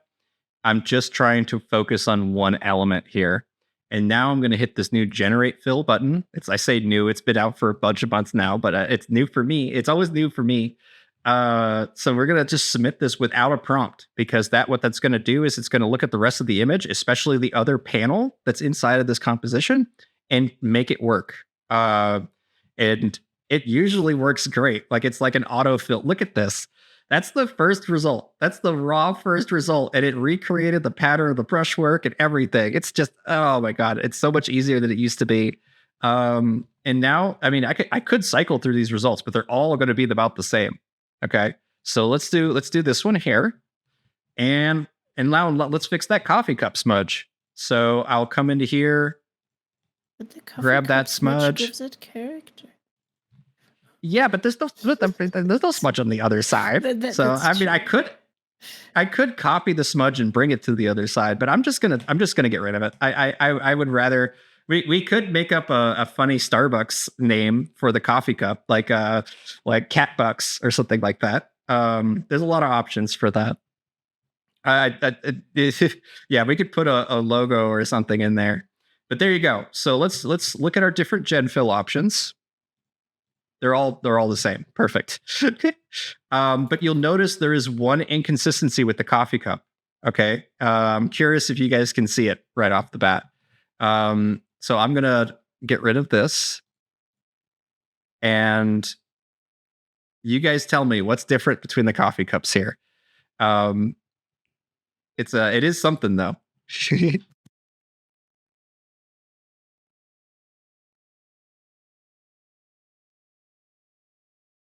Okay. The thickness of the cardboard. You're right. Exactly. Yeah. So this is something that people on Reddit especially love to kind of like, beat you up on, is like little inconsistencies like this. They go, oh my God, it's so obviously AI because it's not consistent between panels. And yes, this is something where you kind of have to, those like art, those two compare art games where you have an image where only like 7 things have been changed between the two images and you got to like find every change. If you're really good at those games, yeah, AI image manipulation is like perfect for you. Okay. So what we're going to do, because it already has a reference here, we can actually just select what's wrong about this. So let's select this here. We'll grab that edge like so.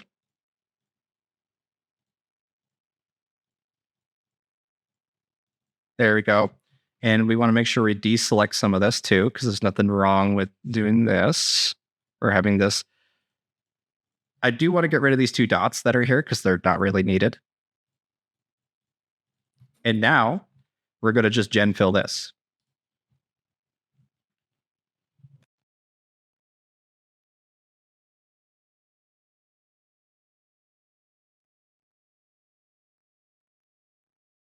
And I never have actually tried fixing something like this.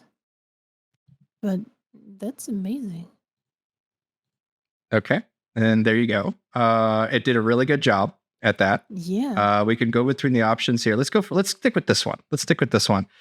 There's something I really like about this image, by the way. I don't know if you guys noticed it, but look at the shaking motion line on the edge of the hand here. It's like you're just getting a little jittery, right? You know, exactly, yeah. And if we wanted to, we could actually grab this whole area here. Okay. Now, granted, we just gen filled this area, so it's not too. This may not work, but let's say holding coffee cup. It's going to do something really weird, guys, because as soon as you start writing in photo, I'm doing this because I know it's going to break it, but usually Photoshop is really bad at copying the art style without, whenever you write a prompt in there, it's much better to use without that. So as long as there's nothing written in the prompt, it's much better at copying between the panels. But as soon as you write something, it's amazing how much there's more realism and other kind of funkiness that incorporates. And I think that's because of the Adobe stock library. I mean, that's it's not that bad. Too bad, yeah. Oh wow, it actually did a pretty decent job. They must be getting better. But if you notice, if this result is if you're pretty happy with it, like there's definitely stuff I need to fix with it. Let's go ahead and fix it a bit. But if you notice, look at the way the line art is different now. There's more hard. You don't see that textured pattern that was inside the rest of it here. So let's go ahead and try to fix some of the weird consistency parts here, and then we'll color correct the sleeve, or sorry, the hand. So let's go ahead and grab this, like so. And I'm just going to start by gen filling this. And if we need to, we'll change the color of the hand first. So I mostly want to focus again at one part at a time. Just to see if we're able to replicate, say, like the sleeve, this collar of the sleeve here. And we can't, at least not with this default result. So what I'm going to do is I'm going to hide this. Let's fix actually this edge of the coffee cup first. So I whenever I'm doing this kind of stuff, oh, it's not letting me zoom in. Hold on. Whenever I'm doing this, I try to follow the line art like so. Because we want to preserve this glove, right? But we don't necessarily want anything else that's here. We could just draw in the white, guys. Like, this is actually stupid easy to fix normally. But because we are doing this all with GenFill today, it's amazing what you can get done just by getting started here. Because we're essentially just able to say, hey, I only want to fix the outside here, copy the rest of the line art, and make do with it. And that's exactly what it did. Okay. Let's do something like, let's see, the first or the third result. Let's go for this third result here, okay? And I want to fix whatever the heck is happening with this arm right here. And there's a little bit of weirdness with the pinky too. So let's see if we can do that. And I'm just going to do this kind of in mass here. And there's some funky mixing of colors that are here too. So I don't know if this is going to work. But I'm going to go ahead and just submit this.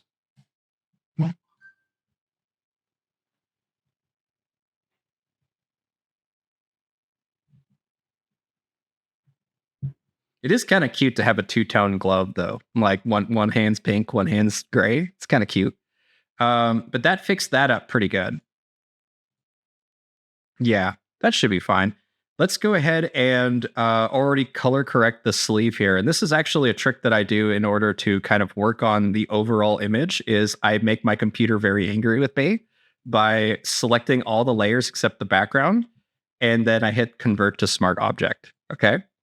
And then I will come in and start to replace colors. So let's go ahead and group select this color here. I'm going to bring up the tolerance to something like 50. Okay, we have this here. I'm going to make a new layer, and I'm going to hit this gray that's here. Boom. And now I'm going to actually mute this, and I'm going to select this darker gray here, or this dark pink area here. I'll lower the tolerance to 35. Let's lower that even more. Let's do 15 and then get rid of this. Okay.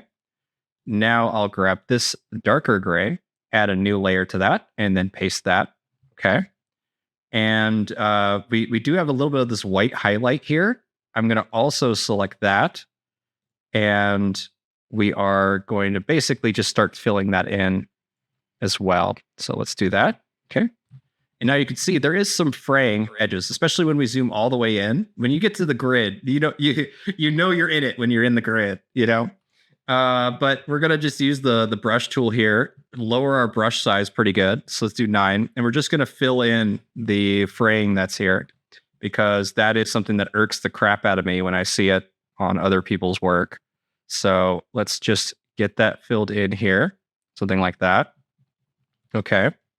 And you notice here that it is starting to match a lot more, but we even have a change in the hue of the line art. Okay. And we also have some funkiness between the grays and stuff here. So let's actually start to fix this with another gen layer by going all the way to the top. And we are basically now going to fix all the inconsistencies between the line art that's here. So let's go for this here, because remember, we now have a gray on basically 2 gray references here. So we should be able to make do with this. Okay. We got this submitted here. Gen fill. There we go.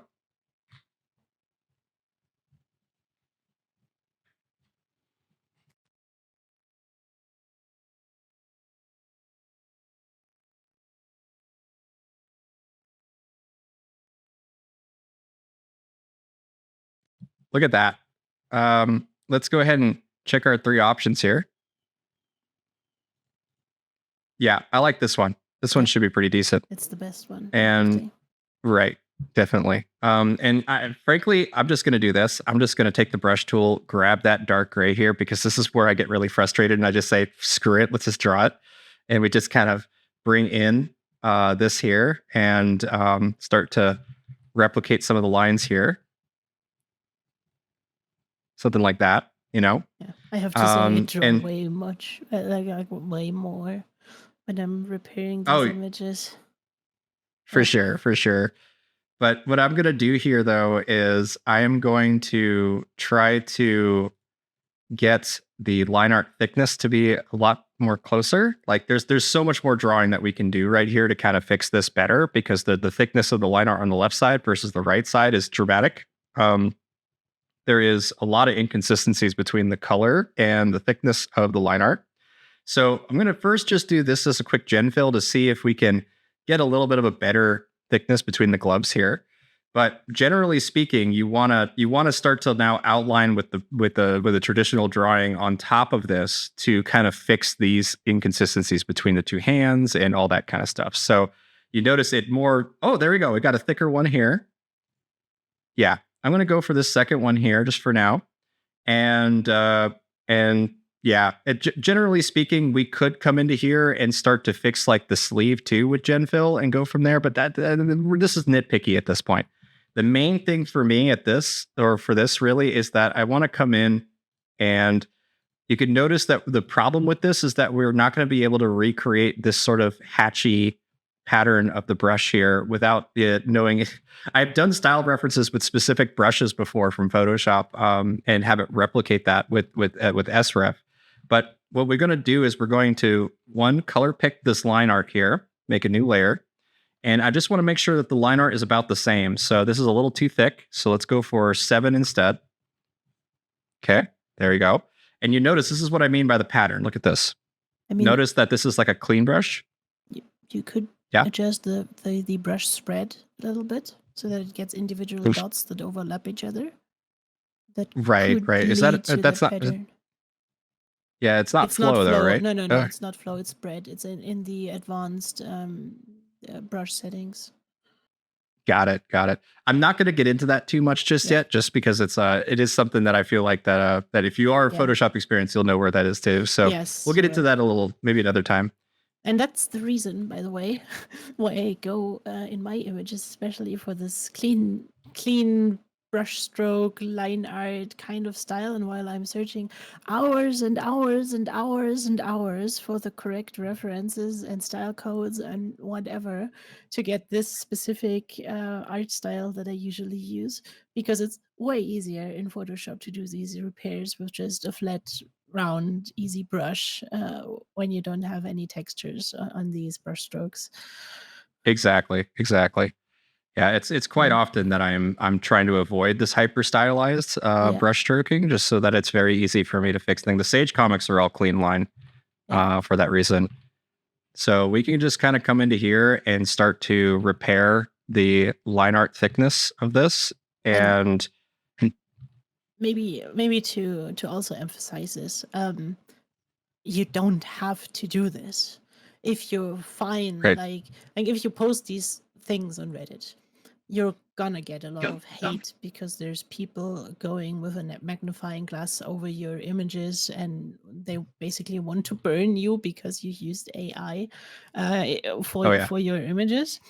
But if you're okay with that, or you don't want to post it like in such a public space, or you just post it somewhere where you can deactivate like comments and stuff, or whatever, if you're fine with that and you want to embrace that it's an AI assisted or even fully generated comic where you put your references in and did all the work to get all the right images out of there, that is also 100% completely fine and enough to tell your story.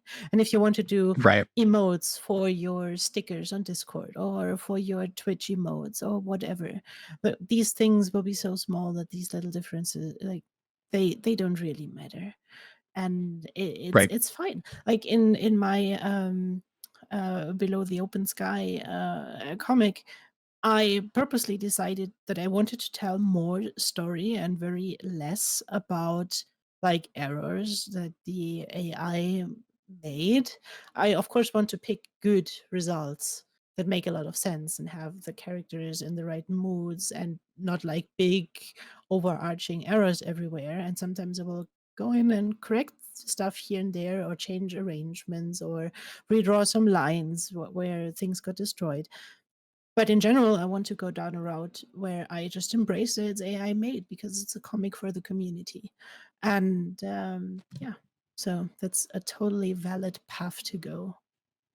Oh yeah, absolutely. I am just really nitpicky because I do get a lot of attention on Reddit, and I really don't like getting the pings. Like it's fine. I deal with a lot of negative hate that comes my way. So like it's positive hate. It's just hate. I get a lot of like anger posts, but they don't realize that when they comment on my things to say that it's AI or to bitch about it being AI, guess what happens? It's called engagement, and it makes people pay attention. It also makes upvotes happen. It causes the algorithms to surge the more angry people get. But also you have to balance the ratio there, because if a lot of people, if it's very obvious, it's going to kind of get in the way in terms of if it's very obvious, then the ratio of people downvoting will overwhelm the results. So it's more about people knowing that I am an AI guy that cause my engagement to go up. So yeah. Let's see here. Yeah, okay, so this is pretty good. Yeah. I'm going No, go ahead, Reps. Yeah, I just wanted to say I recently read one of the comments below one of your comics. I think it was the Sage and Michael one, where Michael reveals something that I don't want to spoil. Where somebody wrote like, yeah, come on guys, we know it's the AI guy. It's fine. It's still a good story. Yeah, I love people that are honest about look, I'm just a consumer, okay? I'm not an artist. I don't care. I just like the story, okay? Shut up. It is funny how angry some people get at the anti-AI people too. So you can kind of go both ways with that. Yeah. So what I'm doing here, by the way, is I am incorporating her shakes into the coffee, into her hands here, and there you go. I think that already looks so much better to have just little shaky lines for her here. And I also darkened with some hatching the underside of her glove here, where she's reaching for the cup here.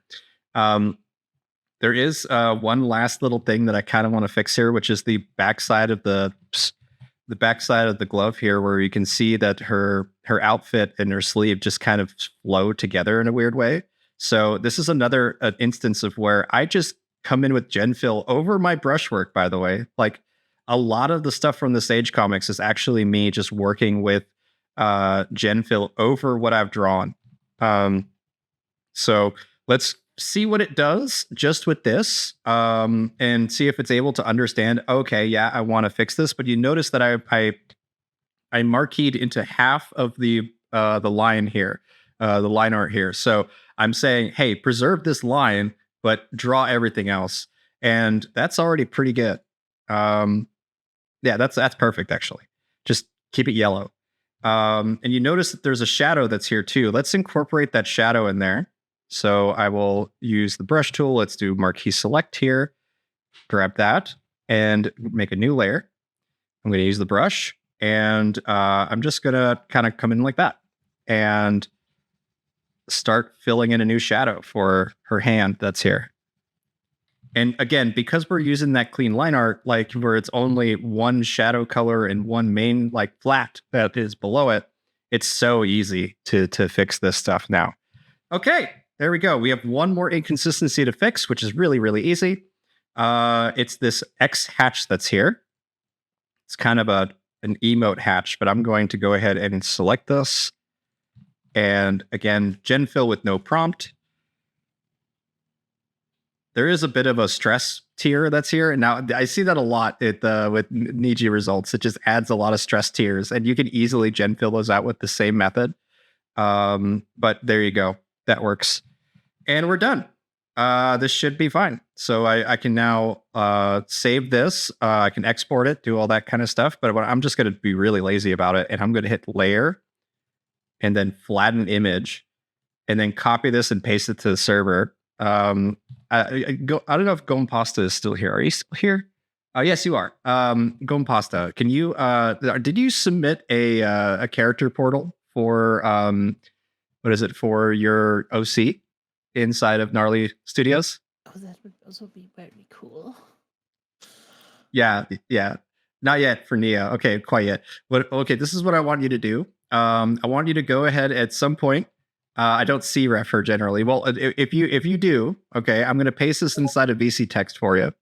You're welcome to paste that and include it inside of your own character portal for Nia, just so that other people can kind of bounce off of that and stuff. I think it's a fun idea to put your OC in there. So let me show you guys mine. This I only submitted it recently for Victor, and that's largely because I kind of forgot that I had to do that for myself. But if I come into here and I hit escape to kind of get rid of the window, let's say clear all on the search, and I'm going to put Victor, and you see Victor comes up right here.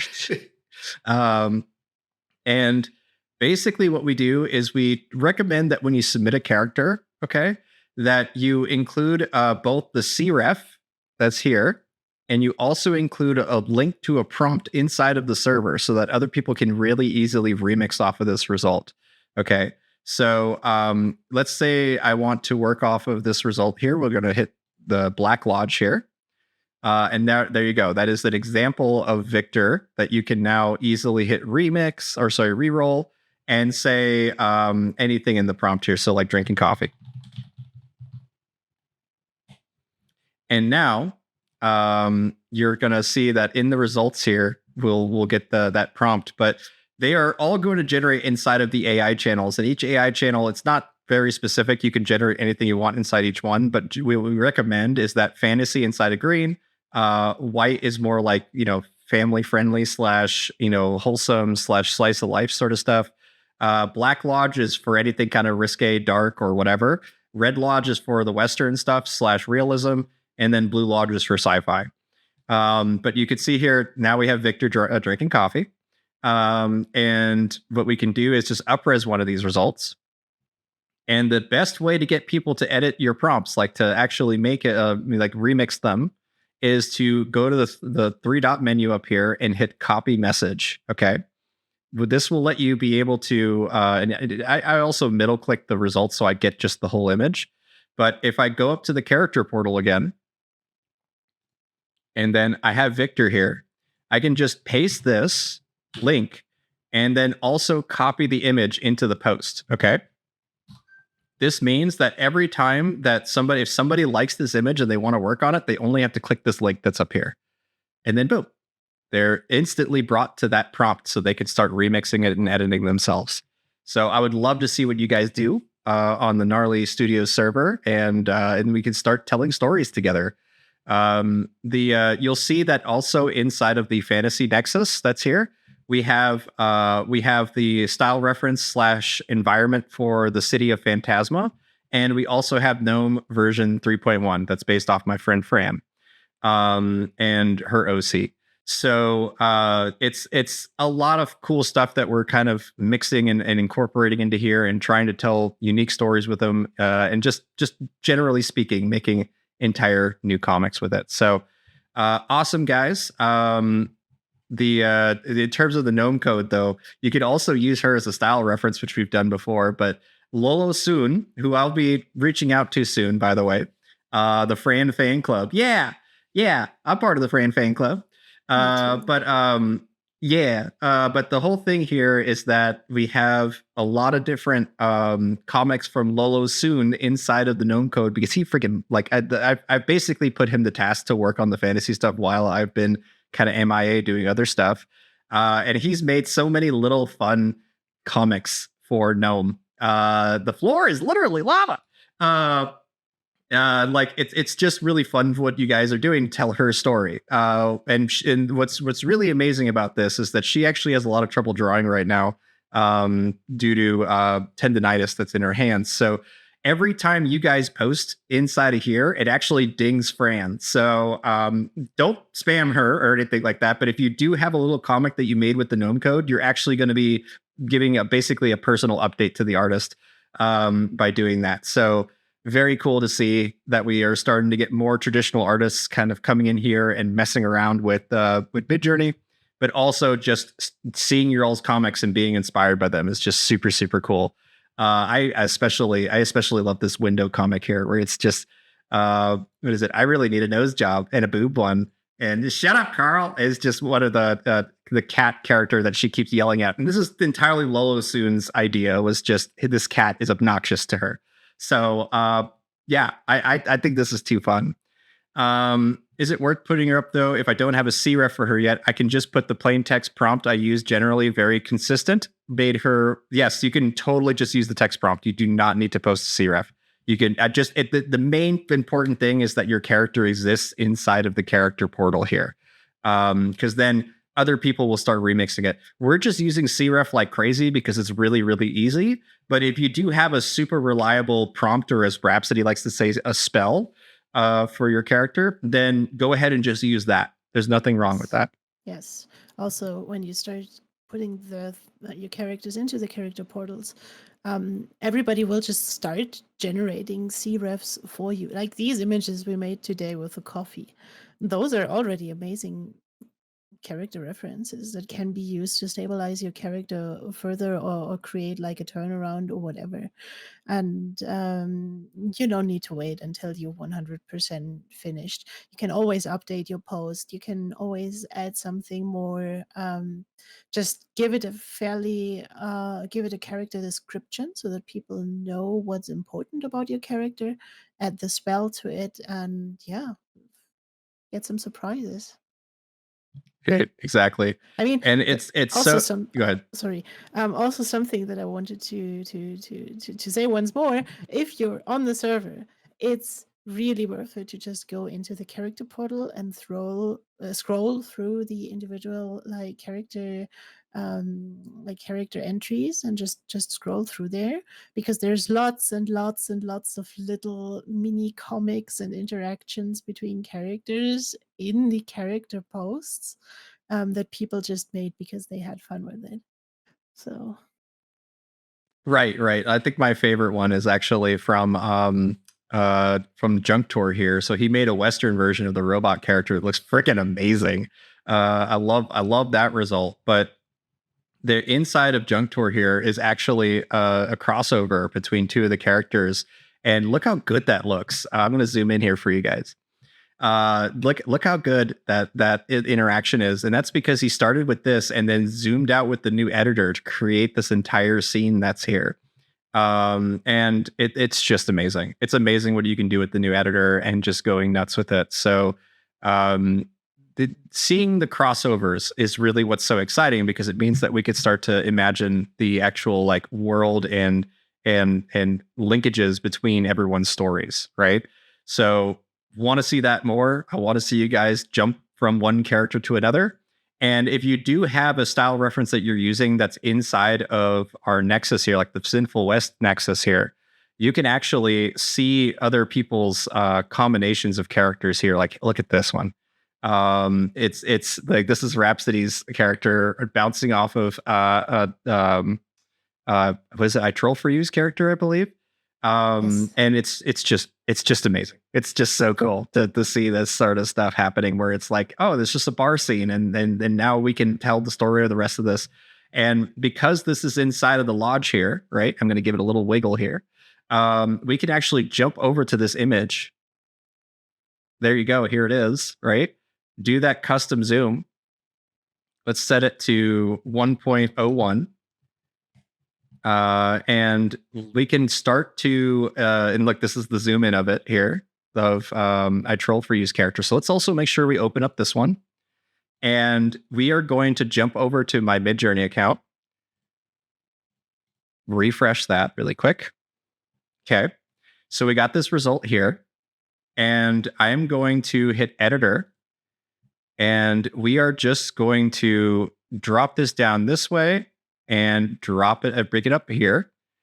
Let's go with that. Let's just go with that. And I'm going to now grab this image of a Troll for You's character, paste that into here, make sure it's set to a character reference. Okay. And then I'm going to write in here that I want multiple comic panels of woman at the bar smoking. Okay. And then I'm going to hit submit here. Let's take a look at what this result looks like.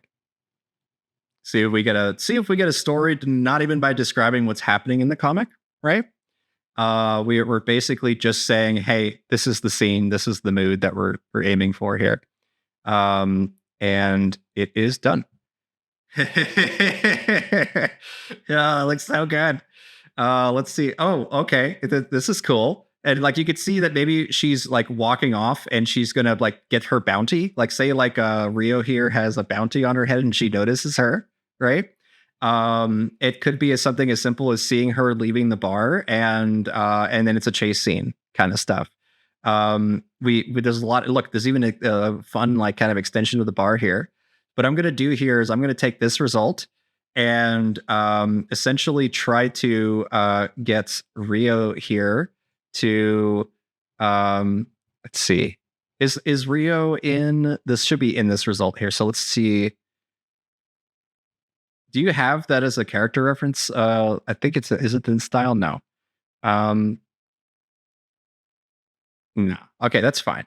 We can actually just use this here. In the Sinful West, I can send it to you. Okay, if you don't mind, that way it's just easier. Essentially what I'm going to try to do here is I'm going to try to incorporate Rio's character here into this scene. So receivers there. Okay.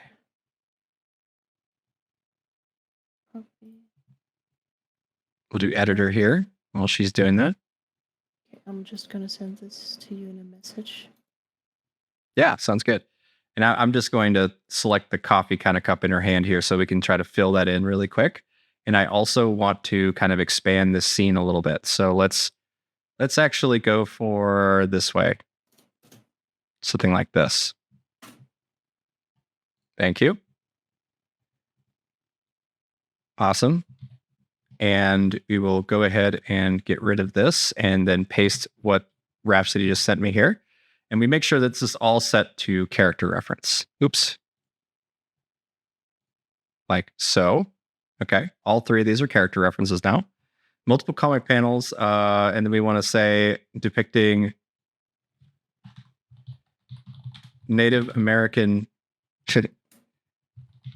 child leaving bar, Western bar. And just because I want a lot of diversity in the composition here, I don't necessarily want to have the face front of Rio or anything like that. Let's do a really low character weight. So let's do like a 10 on here. 40 And then is we're gonna hit usually submit. enough. Yeah. Oh yeah. Yeah. Let's also do 40 then. Let's see what the results are for both of these really quick. The character weight is going to be it's going to dominate a lot of the paneling that's here. Like you can notice just how much kind of takes over. So we do get the little bit of the rest of the bar in the background, this one, but let's go back up here. This is a really good example to show how important like character references are to Midjourney. My references are all showing her in this like half body, full frame kind of style, because it's basically an unfinished reference that I just created to quickly get up and running, and I just loved it. That's why I used it. But because the references all show this, we get these big results of her. Right, exactly. And we could go as far as just to say like, okay, like this shot actually has a lot of good stuff with it. Like you see it's an extension of the bar, but it's also the outside of the bar here. And it's a bit messy, but it works. So let's go ahead and hit editor on here. And I'm actually going to edit really close to the body here. So something like this. So that. Make sure I select everything. You really want to make sure you get no like holes or anything like that. And even though there's character weight in there, there's a character reference in there. If I hit submit on this, there's a good chance the character just disappears, because with the more constrained your brush is on here, the more likely you're just going to get like it's going to try to fit the character in there. But if you really don't want a character, just go ahead and now get rid of those references. Okay, and then hit submit. So let's see what the two differences on that are. I really like these strong colors. This bold red. It's just so different to what we usually do. It is, and it's because it is such like a. I know that we've done Western stuff now for like 3 streams in a row, but we keep falling on it. We just keep doing it because people keep loving it. Like they keep making stuff with it. So we'll see what this one comes out, and then we'll jump back over to VC Create for you guys. We are getting a little closer to the end of the stream, and we do have an after party on the Gnarly Studios server that you guys are welcome to join. It is the show after the show, and it is just a really neat way to be able to jump on the stage and hang out and talk with us. It is not we only are, we're pretty specific about who jumps on the stage here on Midjourney, but when it comes to the Gnarly Studio servers, it's much more open when it comes to voice chat and stuff, and we have plenty of moderators to kind of shut up the trolls and stuff like that. So it's just a cool thing, a cool place to hang out for like, half an hour or whatever. You can stay as long as you want, really. And just check out and just show off your projects and talk with us about what you want to make. You know what I mean? Like, especially if you got ideas for stuff, that's a great venue to be able to chat about your idea and make cool stuff together. It is taking a little bit of time to do my in paint here, so it's probably a good time to jump over to VC Create while that's rendering and check out some of the other stuff that you guys have been making. Let's see here. Midjourney. It's taking a second. Hold on. Steal some characters. Yeah, steal some characters. Yeah, steal, quote unquote, steal. It is quite funny how I remember when Midjourney was just getting started, and it was one of the first office hours, I believe, and it was talking about like I believe David was talking about the concept of ownership, right, when it comes to generated imagery. And this is before really anything was established. So everything that was being talked about in those office hours was completely theoretical. And I remember there was he brought up the idea of copyright or the idea of owning the images that are generated, and there was all sorts of like, you can't use it for commercial purposes was like the original kind of like intent or whatever. And then he had like some exceptions in there, and everyone just kept pinging him about the exceptions to the point where he got so annoyed that he just said, nope, you can use it for commercial purposes. Screw it. I don't. Go nuts. Like it was such a funny sort of reaction to, I got too many pings on Discord, so I let everyone have their characters. I let everyone have their prompts. It's just such a funny reaction to me. I'm summarizing that super hard, so I apologize, David, if you hear this, but it is certainly true that I did giggle at that. And at this point, I want to see what else you guys have been making here, because there is some really, really cute stuff. Ain't morals just mushrooms? That's freaking cool. Look at that. I love that style too. That's so cool. So what I'm gonna do is I'm gonna go all the way to the bottom, which is nuts. There's so much that you guys have generated. My God. We'll go all the way to the bottom here. Yeah. Oh yes. Yeah. Yeah. Yeah. Sometimes I can be a real witch with a B. What? With a B? With a B, like it just replace the W with a B. So yeah, that's great. I turn those men who called me a witch into boats, and then I sail them. Did you like go to some nerdy? Yeah. Did you go to some like pun joke website and just start throwing them in your quote results? Because that is hilarious. I Salem. That is so up Kinky's alley because she lives in Salem. Oh wow, that is too funny. Ew. You've been gnomed. Yeah. So like for example. This is sorry, I just doxed you a little bit. Totally but I'm gonna go to copy message here. And you see this one, you've been gnomed, right? I have opened that prompt somewhere. Hold on, let me open it again. Boop. And I'm gonna jump us back really quick to the gnarly server here really quick, just to show you guys this. We will find Gnome V31. Jump all the way down here. I'm going to paste the link for that. And then copy and paste this into here. And now, as soon as I ding this, I know that I'm going to get a message from Fran going, oh, I got a new comic. So yeah, there you go. So these little things are so funny and cute from you guys, and we love seeing the artists get updated on this stuff, and all you guys are artists, so feel free to go nuts with this stuff. But I just wanted to show you guys what that's like to submit updates to characters. Okay. And this is connected to the Midjourney server. Now we do recommend making sure you generate inside of the Gnarly Studios, but you're more than welcome to link to whatever, to either Midjourney or Niji Journey or Gnarly, whatever you want to do. But now I will jump us back over to Midjourney.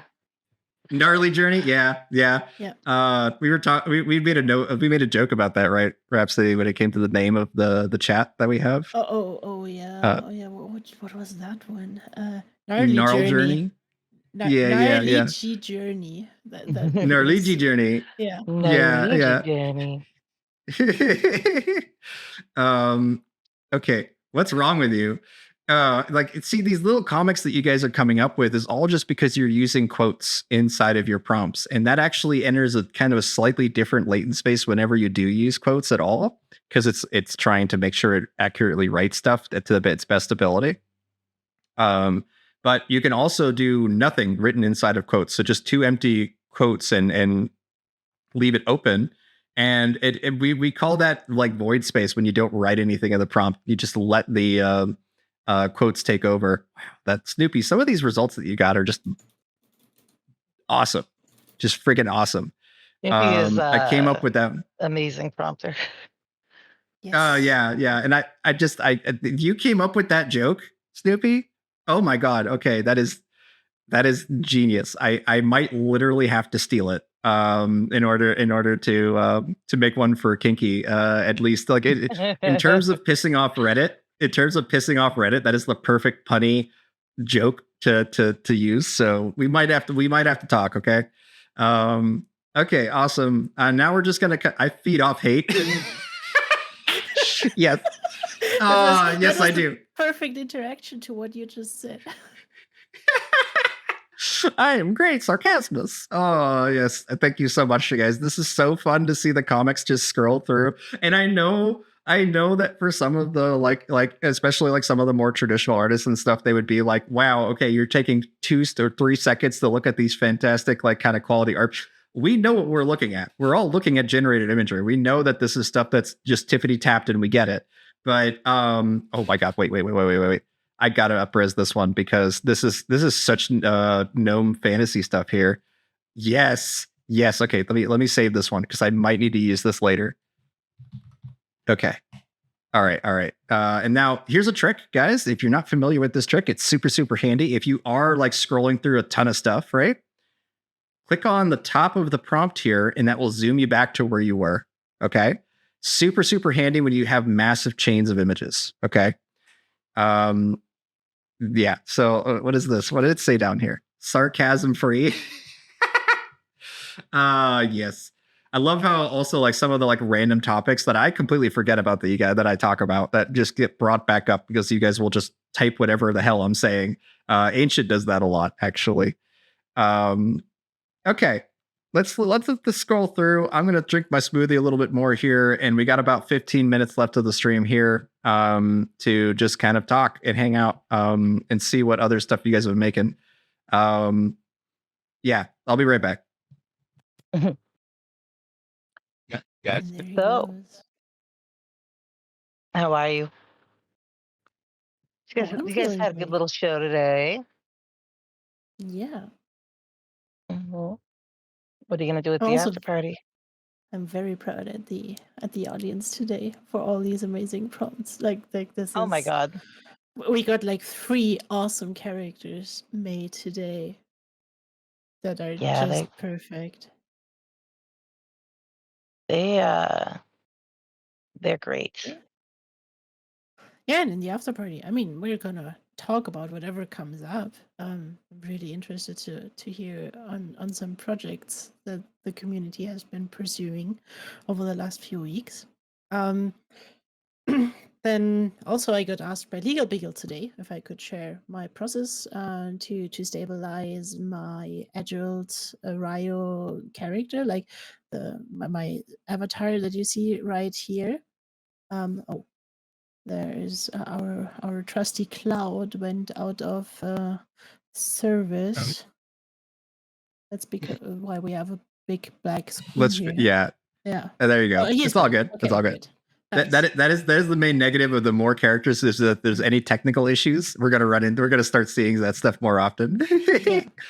All good. Yeah, right. So I worked literally months on stabilizing the adult version of Ryo, which is the character you're seeing from me right now.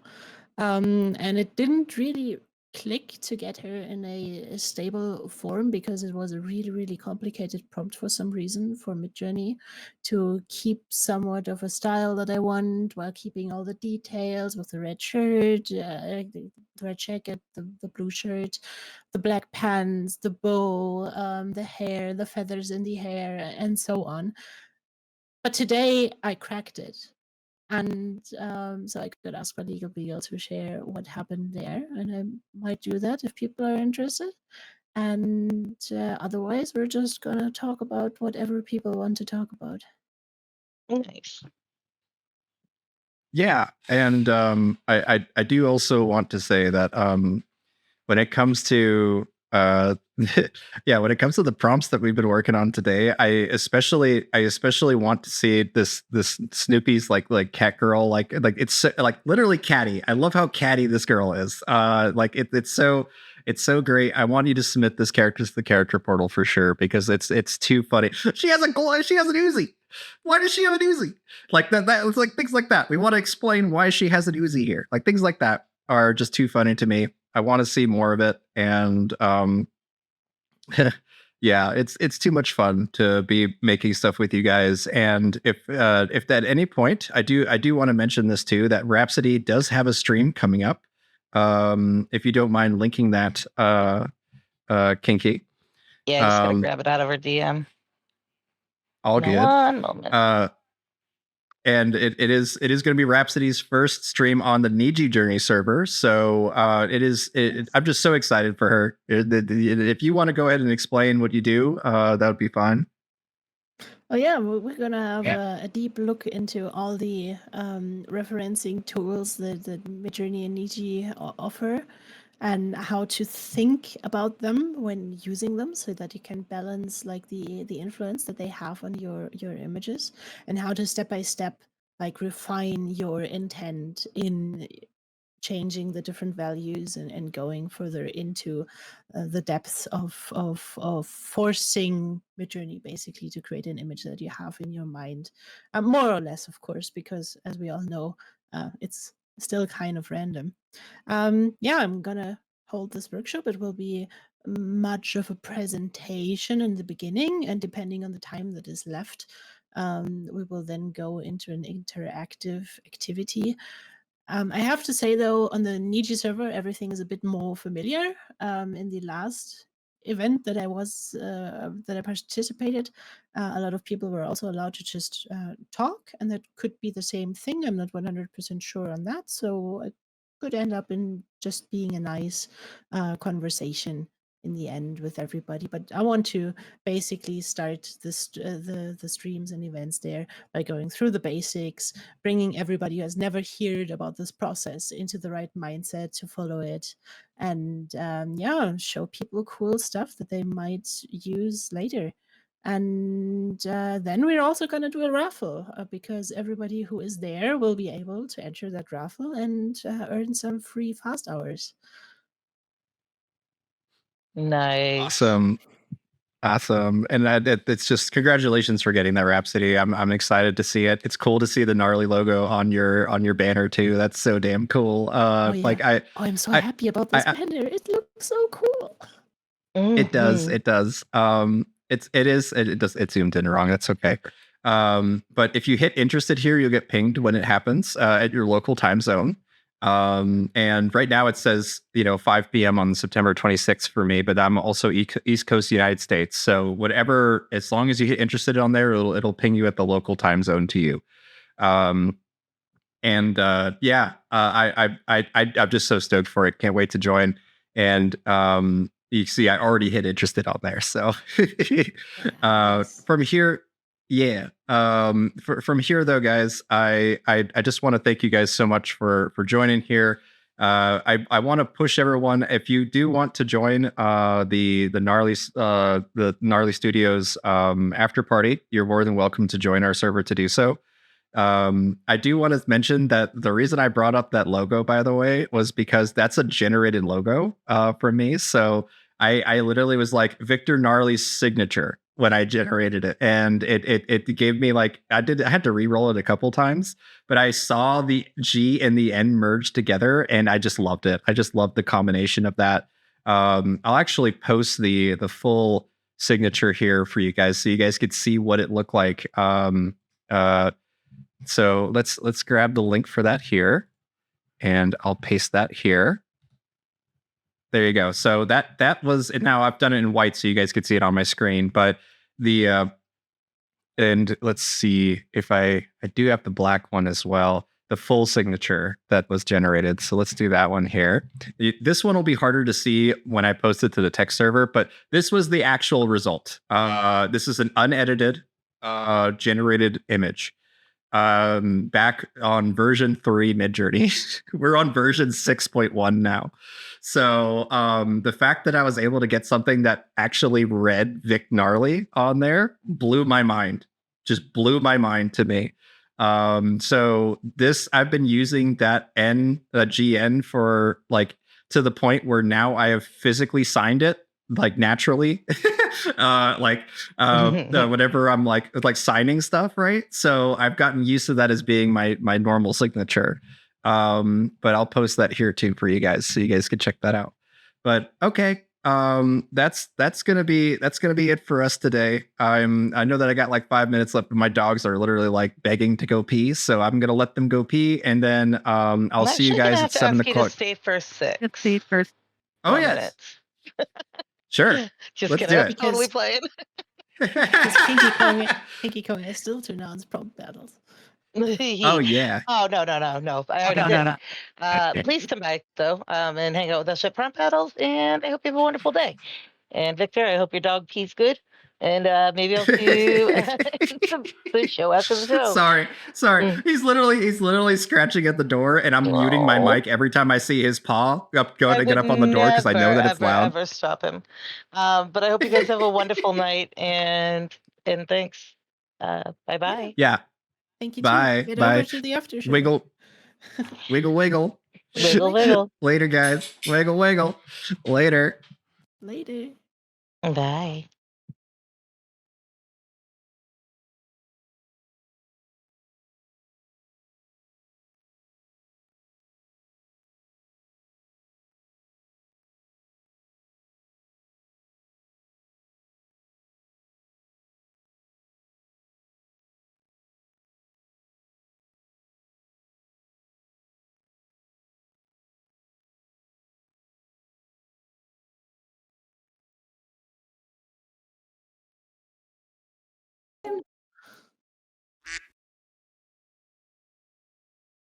Welcome, everybody.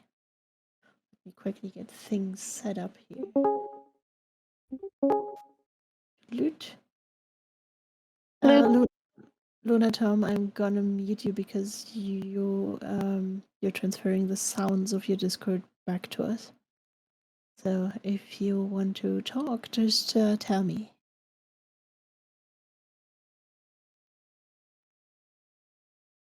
Howdy. Howdy. Hello. Howdy. Howdy. I feel like I haven't seen you in a million years. It has been an eternity. I know. At least we're back together again now. Yeah. So now I have to get some things ready here. Just recap. Where is my bird office? I am losing my shit. I have two cameras hooked up to my computer right now. I cannot Ooh. get either one of them to connect. So I got this one. I'm gonna uninstall NVIDIA I broadcast. need. Oh no, I lost the cloud. Where's the cloud gone? The cloud is gone. I wanted to add the cloud to the scene, but it's gone. Jan, give me the cloud back. How is everybody doing? Sec is fine. Take your seconds. How's everybody doing? How was the workshop? Did you have fun?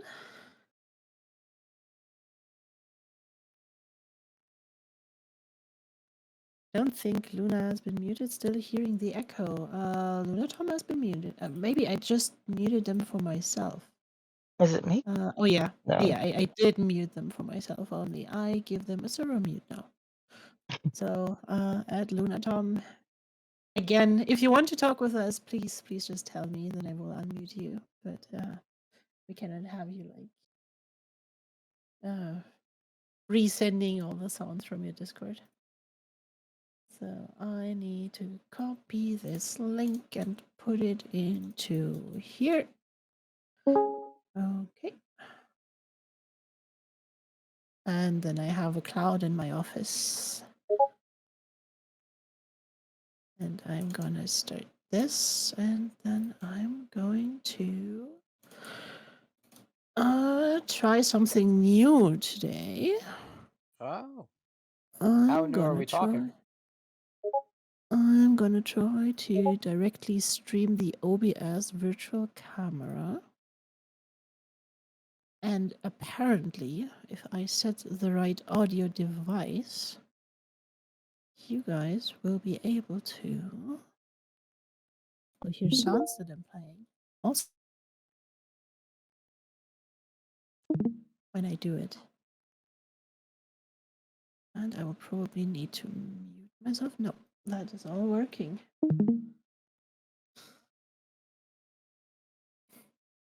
And there's Jan inside my office. I think I'm gonna put you outside again. Mhm. Just because it's funny. Yeah, I mean, it makes Mm. sense. So let's put this here. Now he's gone, but he should be able to peek through the window if he wants to. Yep. Saw that That's for a awesome. split second. How do I get in with you? That's a little bit more complicated. You basically would need to have a green screen camera, like your character on a green screen inside of a virtual camera that you join a room with on your browser and send like that camera image to that browser, and then I would be able to capture that and input it into the stream. I don't know if your setup can do this, but if you say you can, I can just send you the link.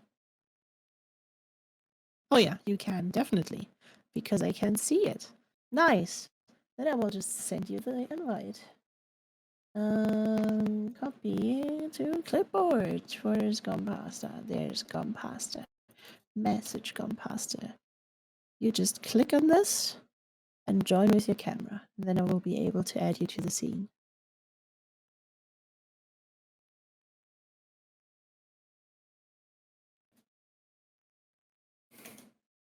So, and now for the big test. I hope somebody is watching my video right now. I'll Because come you watch will your need to video. give me a little feedback if you can hear the music.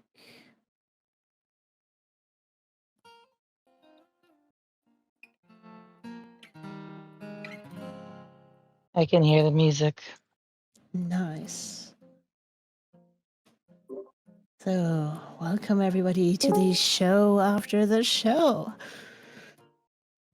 It's something amazing for today, and I hope you're all hyped for this special after event. I know, we have nothing planned, like always. We're just here to talk with you. Is that going through? Let me check. Yes, I'm getting an image. I will just input you onto the stage, Gompasta. Copy link. We're putting all the VTubers in here. Browser, Gompasta. Okay. We have a lot of people Ooh. here today. Yes. Welcome, welcome, welcome. This is amazing. So, where are you? You're here. That's good. That's good. That's good. And now I need to filter Chroma you. key. Chroma key. Done. But you're a bit big. So I will just Nice. put you in here. Mhm.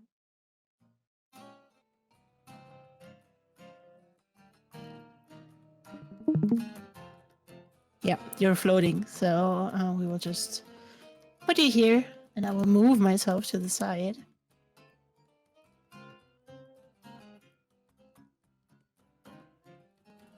Boom.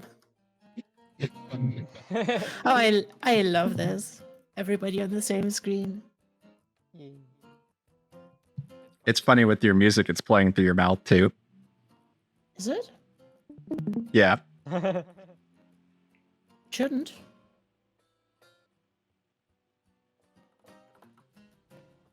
See, it's not. I mean, It's showing your O, like it the O is. mount. Yeah. Oh yeah. Yeah, it is. Yeah, but I need to Oh, fix did you that swallow one. a guitar? Like I back ate in the guitars for breakfast. back in the 70s when people used to get fillings and they could hear the radio in their mouth. It was a thing that happened. I'm telling you. Yeah. I'll ask Perplexity about that. I did.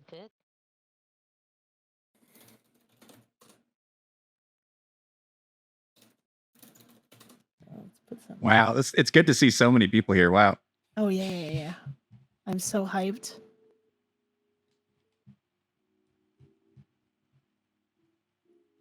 So is somebody here who just joined from the Niji server?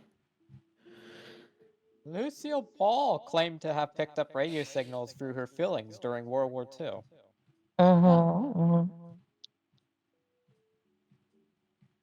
I wouldn't lie to you. We'll see about that.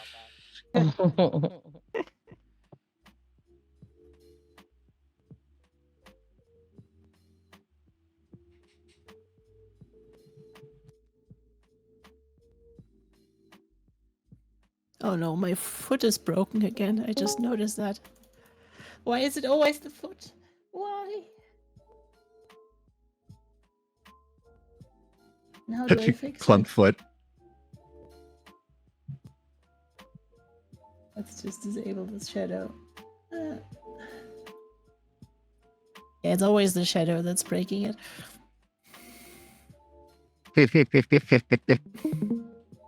I love that Gompasta has just like this magical UI popping up.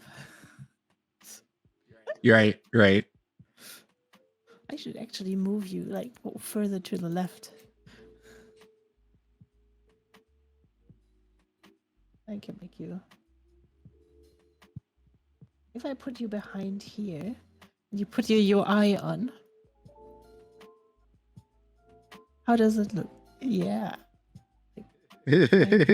So It's too much fun to have all you guys up on here. If you're not familiar, we're using Adobe Character Animator to to watch our webcams and move our little anime characters that we've made with Midjourney. So it's if you just kind of tear apart one of the default puppets, you can get away with a lot. That's how I made mine. But Rhapsody went nuts with hers. Put way too much time into making everything wiggle right. And then Jan over here, his character is super unique. I'm really fascinated with it. In fact, if you're open to sharing your character animator file, right, I would be curious to look at it at some point. oh yeah, definitely. I'm trying to get It's either so of good. mine to work because I have a camera that won't hook up to my. I have two VTuber puppets, and I can't get either of them to connect because I don't have a camera right now. Can you just say you have two cameras connected to your PC? Yeah, neither of them want to work. That's what I'm I trying to. recommend disconnecting one of them. I have tried that too. Do they work on any other application? No, nope. In fact, I'm starting to think the NDI is blocking it. NDI. I just it- uninstalled NVIDIA Broadcast, and I'm probably going to uninstall NDI because they both run the camera, and Mhm. well, they should be running Yeah, the camera. usually- but Yeah, usually there's like a weird permission overlap or something that's causing things not to load or whatever. But if the webcams work in general, then it's usually it's something software related. Yeah. I just got my trusty old Logitech whatever HD webcam that I have for I think 10 years by now. Logitech too, makes a me fine too. product, though. Like Logitech Yeah. is one of the best. Yeah, if not the C90 something or another. Yeah, I've used the same webcam for as long as Rhapsody has. It's been ridiculous how long this one has been working for me. Why do you need a high res camera? You know what I mean? Like, you're good. Jan's coming in. He's coming in. What do you mean you're using the same hardware for 10 years? Yeah. On that note, I did get my new computer in the mail, so I am staring at it right now. It's completely unplugged. I haven't even tried it to see if it arrived safely, but I am excited to plug it in and be able to finally be up to date. I haven't had like my components are at least 7 years old, if not a little older. So Oh, it'll I'd be be yanking that nice thing to out of the upgrade. box while we talked, if it would me. Actually, It's out of the box. It's just waiting for me to plug it in. funny enough, most of the components on my computer are like 6 years old, probably reaching 7 soon. There's that. Mm-hmm. I mean, Snoopy is saying 3 cameras. B camera. Hmm. Uh,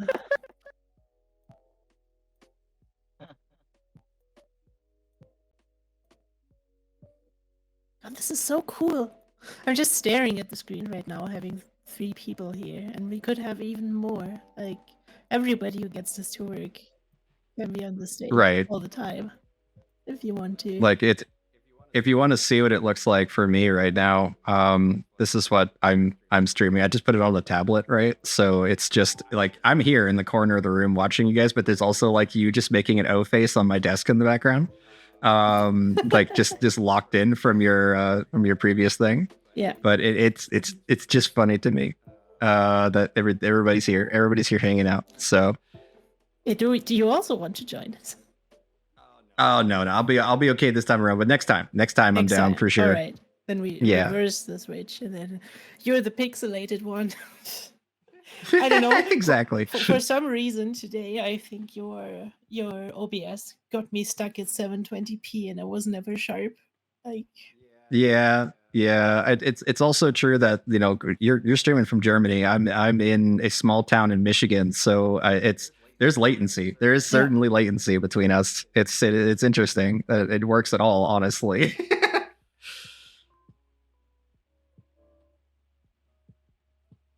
and Estonia. Yeah, Jan is streaming from Estonia. Oh wow. I love how international our crowd is. It is so fascinating to me. And basically, this call is just all centralized to a server in the southern United States. So Yeah. latency is Yeah. gonna Well, be Tanner, hard. where are you at, Tanner? Without doxing yourself. Indiana. So. Okay. Yeah. You're as long as it's not Ohio, you're fine. Oh, is Gompasta is Ohio from back the first UK? when it comes to their technology? I was laughing at a Reddit post I saw a little bit ago that was like, okay guys, hear me out, and it was from like R-Dash Michigan or whatever, and it was like, all right guys, hear me out, and it was just Ohio filled in with water, and it was called Lake Inferior, and it just made me laugh really hard. Oh. Yeah. Oh, it's a friendly rivalry we're having. I mean, Michigan is the product of of the Toledo War or whatever. So like there's this ongoing, like they like to pretend like the wars from the past in the United States are still going on Reddit. So Oh God. I mean anything related to General Sherman, by the way, is just so freaking funny to me. Because I don't know, you're probably not familiar with this history at all, Rhapsody, but General Sherman was known as just like a brutal guy who just kind of went down to Georgia and burned it down. Okay. And so there's just so much reference to him just being such like a like he was known as, there was something called Sherman's neckties, and what they would do is they would destroy the southern railroads, melt down the railroad tracks, and then wrap the railroad tracks around trees to be like looking like neckties, as just kind of a way to threaten the Southerners, like things like that. There's like all sorts of little stories like that about his behavior. Crazy. Yep. But yeah, you're 100% right. I don't know anything about these stories. It's like, Yeah, anything Civil War especially is so foreign to a lot of Europeans, but it is really fascinating stuff though, if you wanted to dig into some American history, just because it's like as if they're individual countries in terms of the states, in terms of the rivalries and the drawing of the lines on the map and all that stuff. Anything Revolutionary War to the Civil War is just fascinating to me. I think half a year of my history lessons in school were dedicated to American history. If I remember correctly. So we went through some stuff, but I guess not in the detail that you guys in your schools go through, which makes sense. Oh yeah. We have of course. have like 2 years about all the 1001 wars that Germany has ever been into, and all the little states that were Germany before it was Germany. Which duke fought against which other kingdom that then united with something bigger to basically hit the French in the end, like always. So Yeah. Everyone hits the French at the end. It is certainly true that they didn't teach that whatsoever. American history is literally American history. Like it's history is American history in the United States. Like they rarely teach anything from outside of the United States. That's why most of Americans are really ignorant when it comes to history in general. Yeah. Yeah, for sure. I mean, we at least had American history.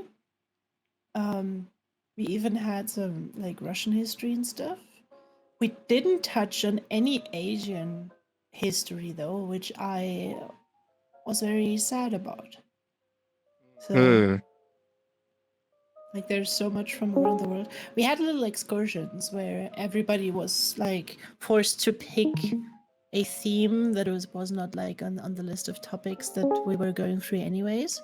So everybody was an expert in something on the world somewhere, and they just presented that. That was a really cool time. But yeah, that was basically it. Hey, Icarus. Welcome to good to see you, Icarus. Yeah. By the way, you don't have to, but you can unmute yourself if you want to. We're just here hanging out, having talks, putting all the VTubers on stage and stuff. Yeah, it's a nice way for us. Oh, yeah. Yeah, go ahead. No, you go on. I was just reading Jan. Yeah, okay. Yeah. It is certainly true that at least for what we end up doing here, feel free to interrupt us, by the way. Like if there's anything that you guys want to talk about, feel free to just like blurt it out and we'll do it. It is a social space. So but I see we got Felix here as well. I'm gonna mute that music now. Hey, Felix. Ew. Squiggly Quiggly. Squiggly Quimby, I mean. It's good to see you. Some new faces here today, too. Yeah. So if you're new here and this is your first time, you're welcome to just write in the chat of this channel if you want to write something. And you're also welcome to just unmute yourself and talk with us if you want to. This is a free space for everybody where we just hang out and have a talk. And yeah, if you're interested in something, have questions, whatever, just throw them. Just throw them at us. I was asked by Legal Beagle today to show my process of refining like my character prompts for my Agile Dryo, but since he's not here, I will just wait with that. So in the meantime, we can do anything else. I like that Jan posted the drawing from the draw engine of me with the bunny ears inside of the chat here. It's just a screen cap, but it is funny when you guys use the screen caps from the stream as the character references. I know that I've made at least one Victor comic that used screenshots from you guys before, so very, very cool. I discovered that if you say the nickname Legal Beagle with an Eastern Indian accent, it's a little bit, slightly, very funny. Jan, you need to present that to us. Yeah, you need to say it then. Because I don't know how... What? Here's a taxi for Mr. Lego Beagle. Lego Beagle. Lego Beagle. But he's not even here. That's great. No, there's Yeah. Ikaros Well, gone. he'll catch it, but yeah. Awesome. That's funny. It is too fun to at least be able to have like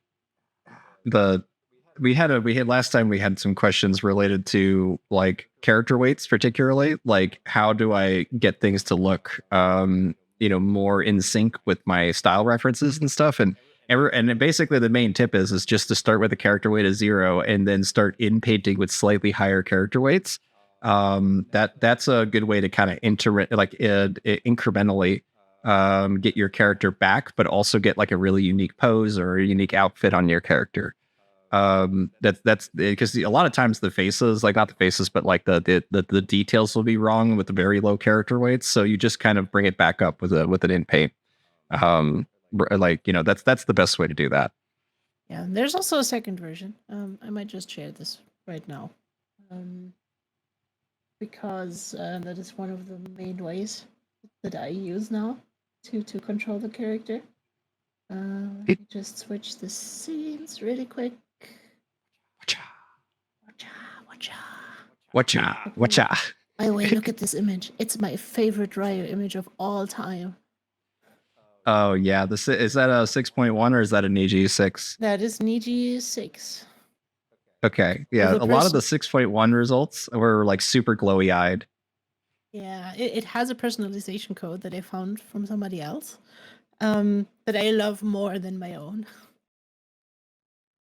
And this one just came out like perfect, like all the colors and stuff, and her eyes and the slight variations and the color shifts. I just love everything about it. It's so amazing. So going back here, are you seeing my website? You are, and I'm in the middle of it. I need to move. Quickly move myself. I like that sound effect. Juju. It's French moving. So, like, if you see these images I made as a test today, where she's in very different like poses, doing various things and in various styles. What I do these days is do multi-prompting, which works unbelievably well. So if I put my prompt in here, and we can just divert it up here. Having one prompt that is dedicated to what the character is actually like doing with a high value, and having a second prompt with a spell in it, and then adding like all of the references and stuff. It's just amazing what you get out of this. Yeah. I don't really dive into I don't really dive into multi-prompting a lot, but it is something that I try to at least let's see who's doing this up here actually really quick. Them. Sorry. I muted them. Okay. I just server muted you because you were basically refeeding our audio to everybody. Okay. I was just gonna say though, I the only reason I don't do a lot of multi-prompting, right, is because like it is something that I just really need more time on 6.1 and on Niji 6 to do, because I literally haven't done it much since version 5. Mm-hmm. So I don't know the differences. The fact that it works better for you now though is really exciting. Oh yeah, it's so good, and especially like since the personalization codes came out, something changed. Like I don't know, you see it. Like I get different poses, I get like styles and stuff, and that's all without using like 100 different references or whatever. So even here, get my Ryo rendered out with like the clear lines and everything. So improving this spell to be understood correctly is what was the main work for this. And I started by using like describe to my to the original image that I used for my VTubing avatar.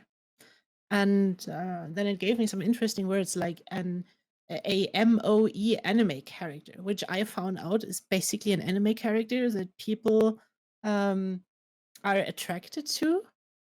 Yeah, that kind of solved something. Okay. Yeah, also, this is a full body portrait. It's not needed, but it helps a lot to get more from her than just the face, just because I have like this reference in here. Then also doubling up on the full body here and the face, and then inputting like the other version of her that is much cooler, but also very much It diverged a lot. Yeah. yeah, there's like a lot of details that I didn't correct and outpaint, and that made it, what's the word? Not unstable, uncalm. Yeah. It's unreliable. Yeah, it's unreliable. I need to improve this version. But even though I have these now in there with this prompting, with this double prompting, and like the multi-prompt up here with a strong value, it just works. That's awesome. Yeah, because like Even in painting, yeah. That's so cool. That is so cool. I really need to mess more with that. And I got lucky with Victor, honestly, when it came to this, because I first actually drew Victor over a photo of myself when I was 16, 17 years old, which is longer ago than I want to admit. But what happened was, at least this is the story behind the Victor art, like that I used originally for image prompting, was that I included I had an art portfolio, and I had this one picture that was a Photoshop paint over that I included in my portfolio. And I went to a print shop in my hometown, and the guy who was doing the interview stopped on that page and said, "Did you draw this?" And I said, "Yes." And then he said, "Well, it doesn't look like you drew it. It looks like a photo." And I said, "Well, I used Photoshop to manipulate that, and then I drew over it." And he said that it wasn't real art because it was Photoshop. And I didn't get he literally closed my portfolio and then gave it back and said, "You have to be honest about your art," or I was being dishonest about it. And then he told me to leave. And that one piece, because it was digital, right? I knew that I didn't really care for that exact piece. So I remember I left that shop and I tore that page in half and I threw it in the trash. And I saved that image, so it wasn't really that much of a concern, but it was such an emotional moment for me when I was younger. I was 17 years old, and I found that picture. As soon as remix mode came out, I made a tutorial messing around with it, and I decided to use that image, and Victor came out with it. And I've used that. I use the result of that ever since then. I've never used the actual image itself because I don't like the fact that it's going to end up on too much on the Midjourney servers, because it's a real photo of me. But it is certainly true that if that initial result was one of the Victor pieces. So I've been generating off of that since then, since like version 4. So it has a long history with us now here. And this Discord server is a product of my tutorial, where I wanted a place for people to ask questions for that tutorial. So the fact that it's evolved to what it is now is just ridiculous. And having all you guys here is amazing. And having Rhapsody here, just kind of, being the queen of the server, is just so freaking awesome. And I'm so proud of you, Rhapsody, for for getting that stream coming up soon. Oh, I'm so happy about it. It was such a thing out of the blue that Legal Beagle just made, like they created the contact between Niji and us. And I was really thinking hard about if I should offer it to the Niji team to give the odd workshop here and there. I was thinking about am I actually good enough? Do I really want it? Do I have the time for it? And yeah, I just did, and they were really happy to have me, especially after last week's like event with the raiding party and stuff. And things evolved from there, and this is now a first try to see the interaction with people and the feedback, and I hope it goes well. And if that goes well, It's gonna go. It's gonna go great. It's gonna go great. I promise. Yeah. Yeah, I'm so excited for it. It is something that I have a lot of experience in, so I don't really need to untalk myself. I mean, I did this as a job Right. for Apple for over 4 years, teaching people and how to use all kinds of creative programs. As a creative, that was my title when I worked for Apple. So it's yeah, I'm just so excited. And then he sent me this announcement, like the official announcement earlier today with like, yeah, Rally Studios Ex Niji featuring Rhapsody, Prompt Alchemy. You saw it. You guys saw it. So good. And I was like feeling like, oh my god, I'm really feeling like an anime protagonist. like I just started this a year ago. It was almost exactly a year ago that I like started my way, like getting the inspiration for Ryle and for putting all of my efforts and work into one focused project. Basically, in the end, hopefully making my own anime, even if it's just like one episode, I will be happy. And learning all of these tools and prompting and refining the workflows and stuff. That's only 1 year. That was 1 year ago. Yeah. And so much has changed, and I never let go. And then I, like, in January, I stumbled upon your workshop. Yeah, I And then remember. we I kinda remember clicked. exactly. Yeah, I immediately started honing in on you because I was like, "Oh wow, okay, yeah. Let's keep talking, Rhapsody." Yeah. And from there on, then I started with like the after show without you even knowing, and now we have this amazing community. I mean, look at this channel. There's like 20 people here every single Friday, and it's so much fun.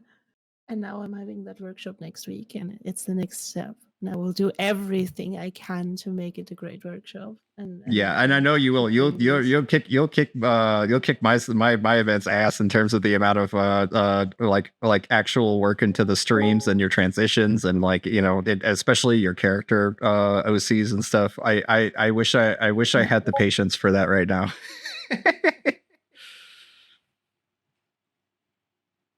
I wanted to ask, by the way, with that video, did you generate with an AI video or did you animate that? It's Luma. It's actually Luma. Okay, okay. It's Luma. I just took the image. I can actually let me open Photoshop. Then you can see it. There's a legal beagle sneaking in. Hello, legal beagle. Heyo. The man of many connections. The mayor of the town of Sin. The great and only beagle that is legal. So, I want to see the illegal beagle. That's illegal beagle would exactly be that would be the nice. outlaw. It's the outlaw version of like like how they have like the Western mustache, like or sorry, like they have like the evil version of characters where they just slap a mustache on their face. The illegal beagle is totally the outlaw for the sheriff to hunt down. Yeah, right. So here's the original image that I had for this animation. That's straight out of Niji after some prompting and some. I just showed it earlier. Like there's a lot of refinement going on. Like this was the original. The wings were kind of wrong and the potion was kind of wrong. So I removed all of that, and then I had like a ton of generations just to get like the right kind of feathers. For that, and then I changed the potion again.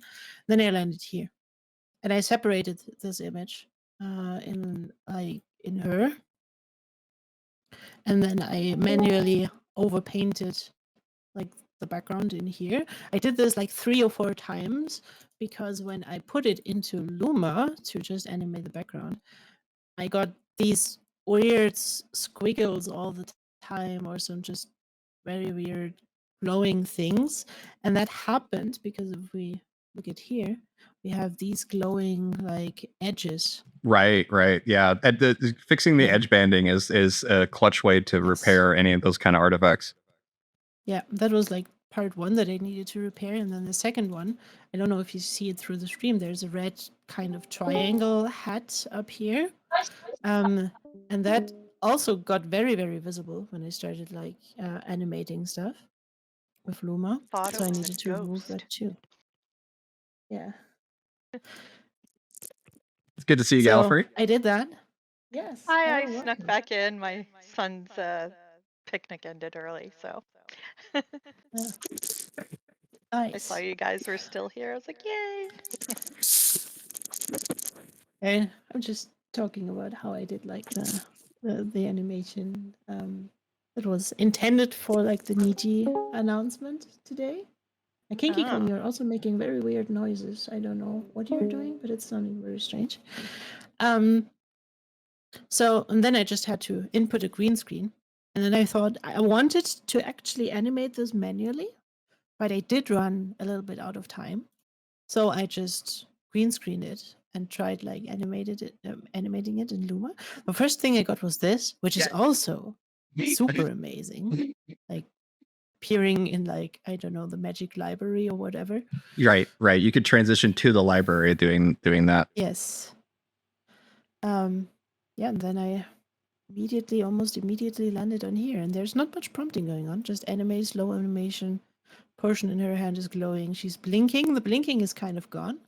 But with the keyword green screen, it understood that I wanted a green screen animation. That's awesome. And yeah. And that is all I needed. I think I did a second pass here. This was already pretty good. Oh yeah, there I tried to extend the animation, but it didn't really. Like Yeah, it wiggles. it doesn't really understand the continuity of the movement, right? That's how it's with almost every AI video extension is because it's just using the last frame to extend it, right? Yeah. Right. And yeah, then compositing these two together. Just Did you use any like image blending or frame blending in order to kind of merge things together to make it loop? Nope, nothing. Wow. It's just the output. That's amazing. Yeah, shish. This AI video moved so fast for me. I didn't keep up with it at all. And yeah, that's so freaking neat. That's what you have me for. Yeah, right. Yeah. That's why you need to come to my workshop in the future. Exactly. Well, I will say on that note, I'm gonna, I hope you guys stay here and hang out and keep talking and stuff. I actually got to get some food in me. I got dinner lined up here in about 15 minutes. So I wanted to thank you guys so much for joining, and please keep talking and hanging out here if you like. And thank you so much for joining the stream. For sure. Glad I got to see you for a second. Yeah, sorry, Gallifrey. No, that's fine. If it wasn't for dinner, shoved food in my mouth. All right, guys. Sustenance. Yeah, I've had a giant chocolate smoothie, like giant coffee smoothie, and I'm definitely way too full from it, but I am still gonna eat dinner somehow. So, all right, guys. You all have a good one. You too. Bye. See ya.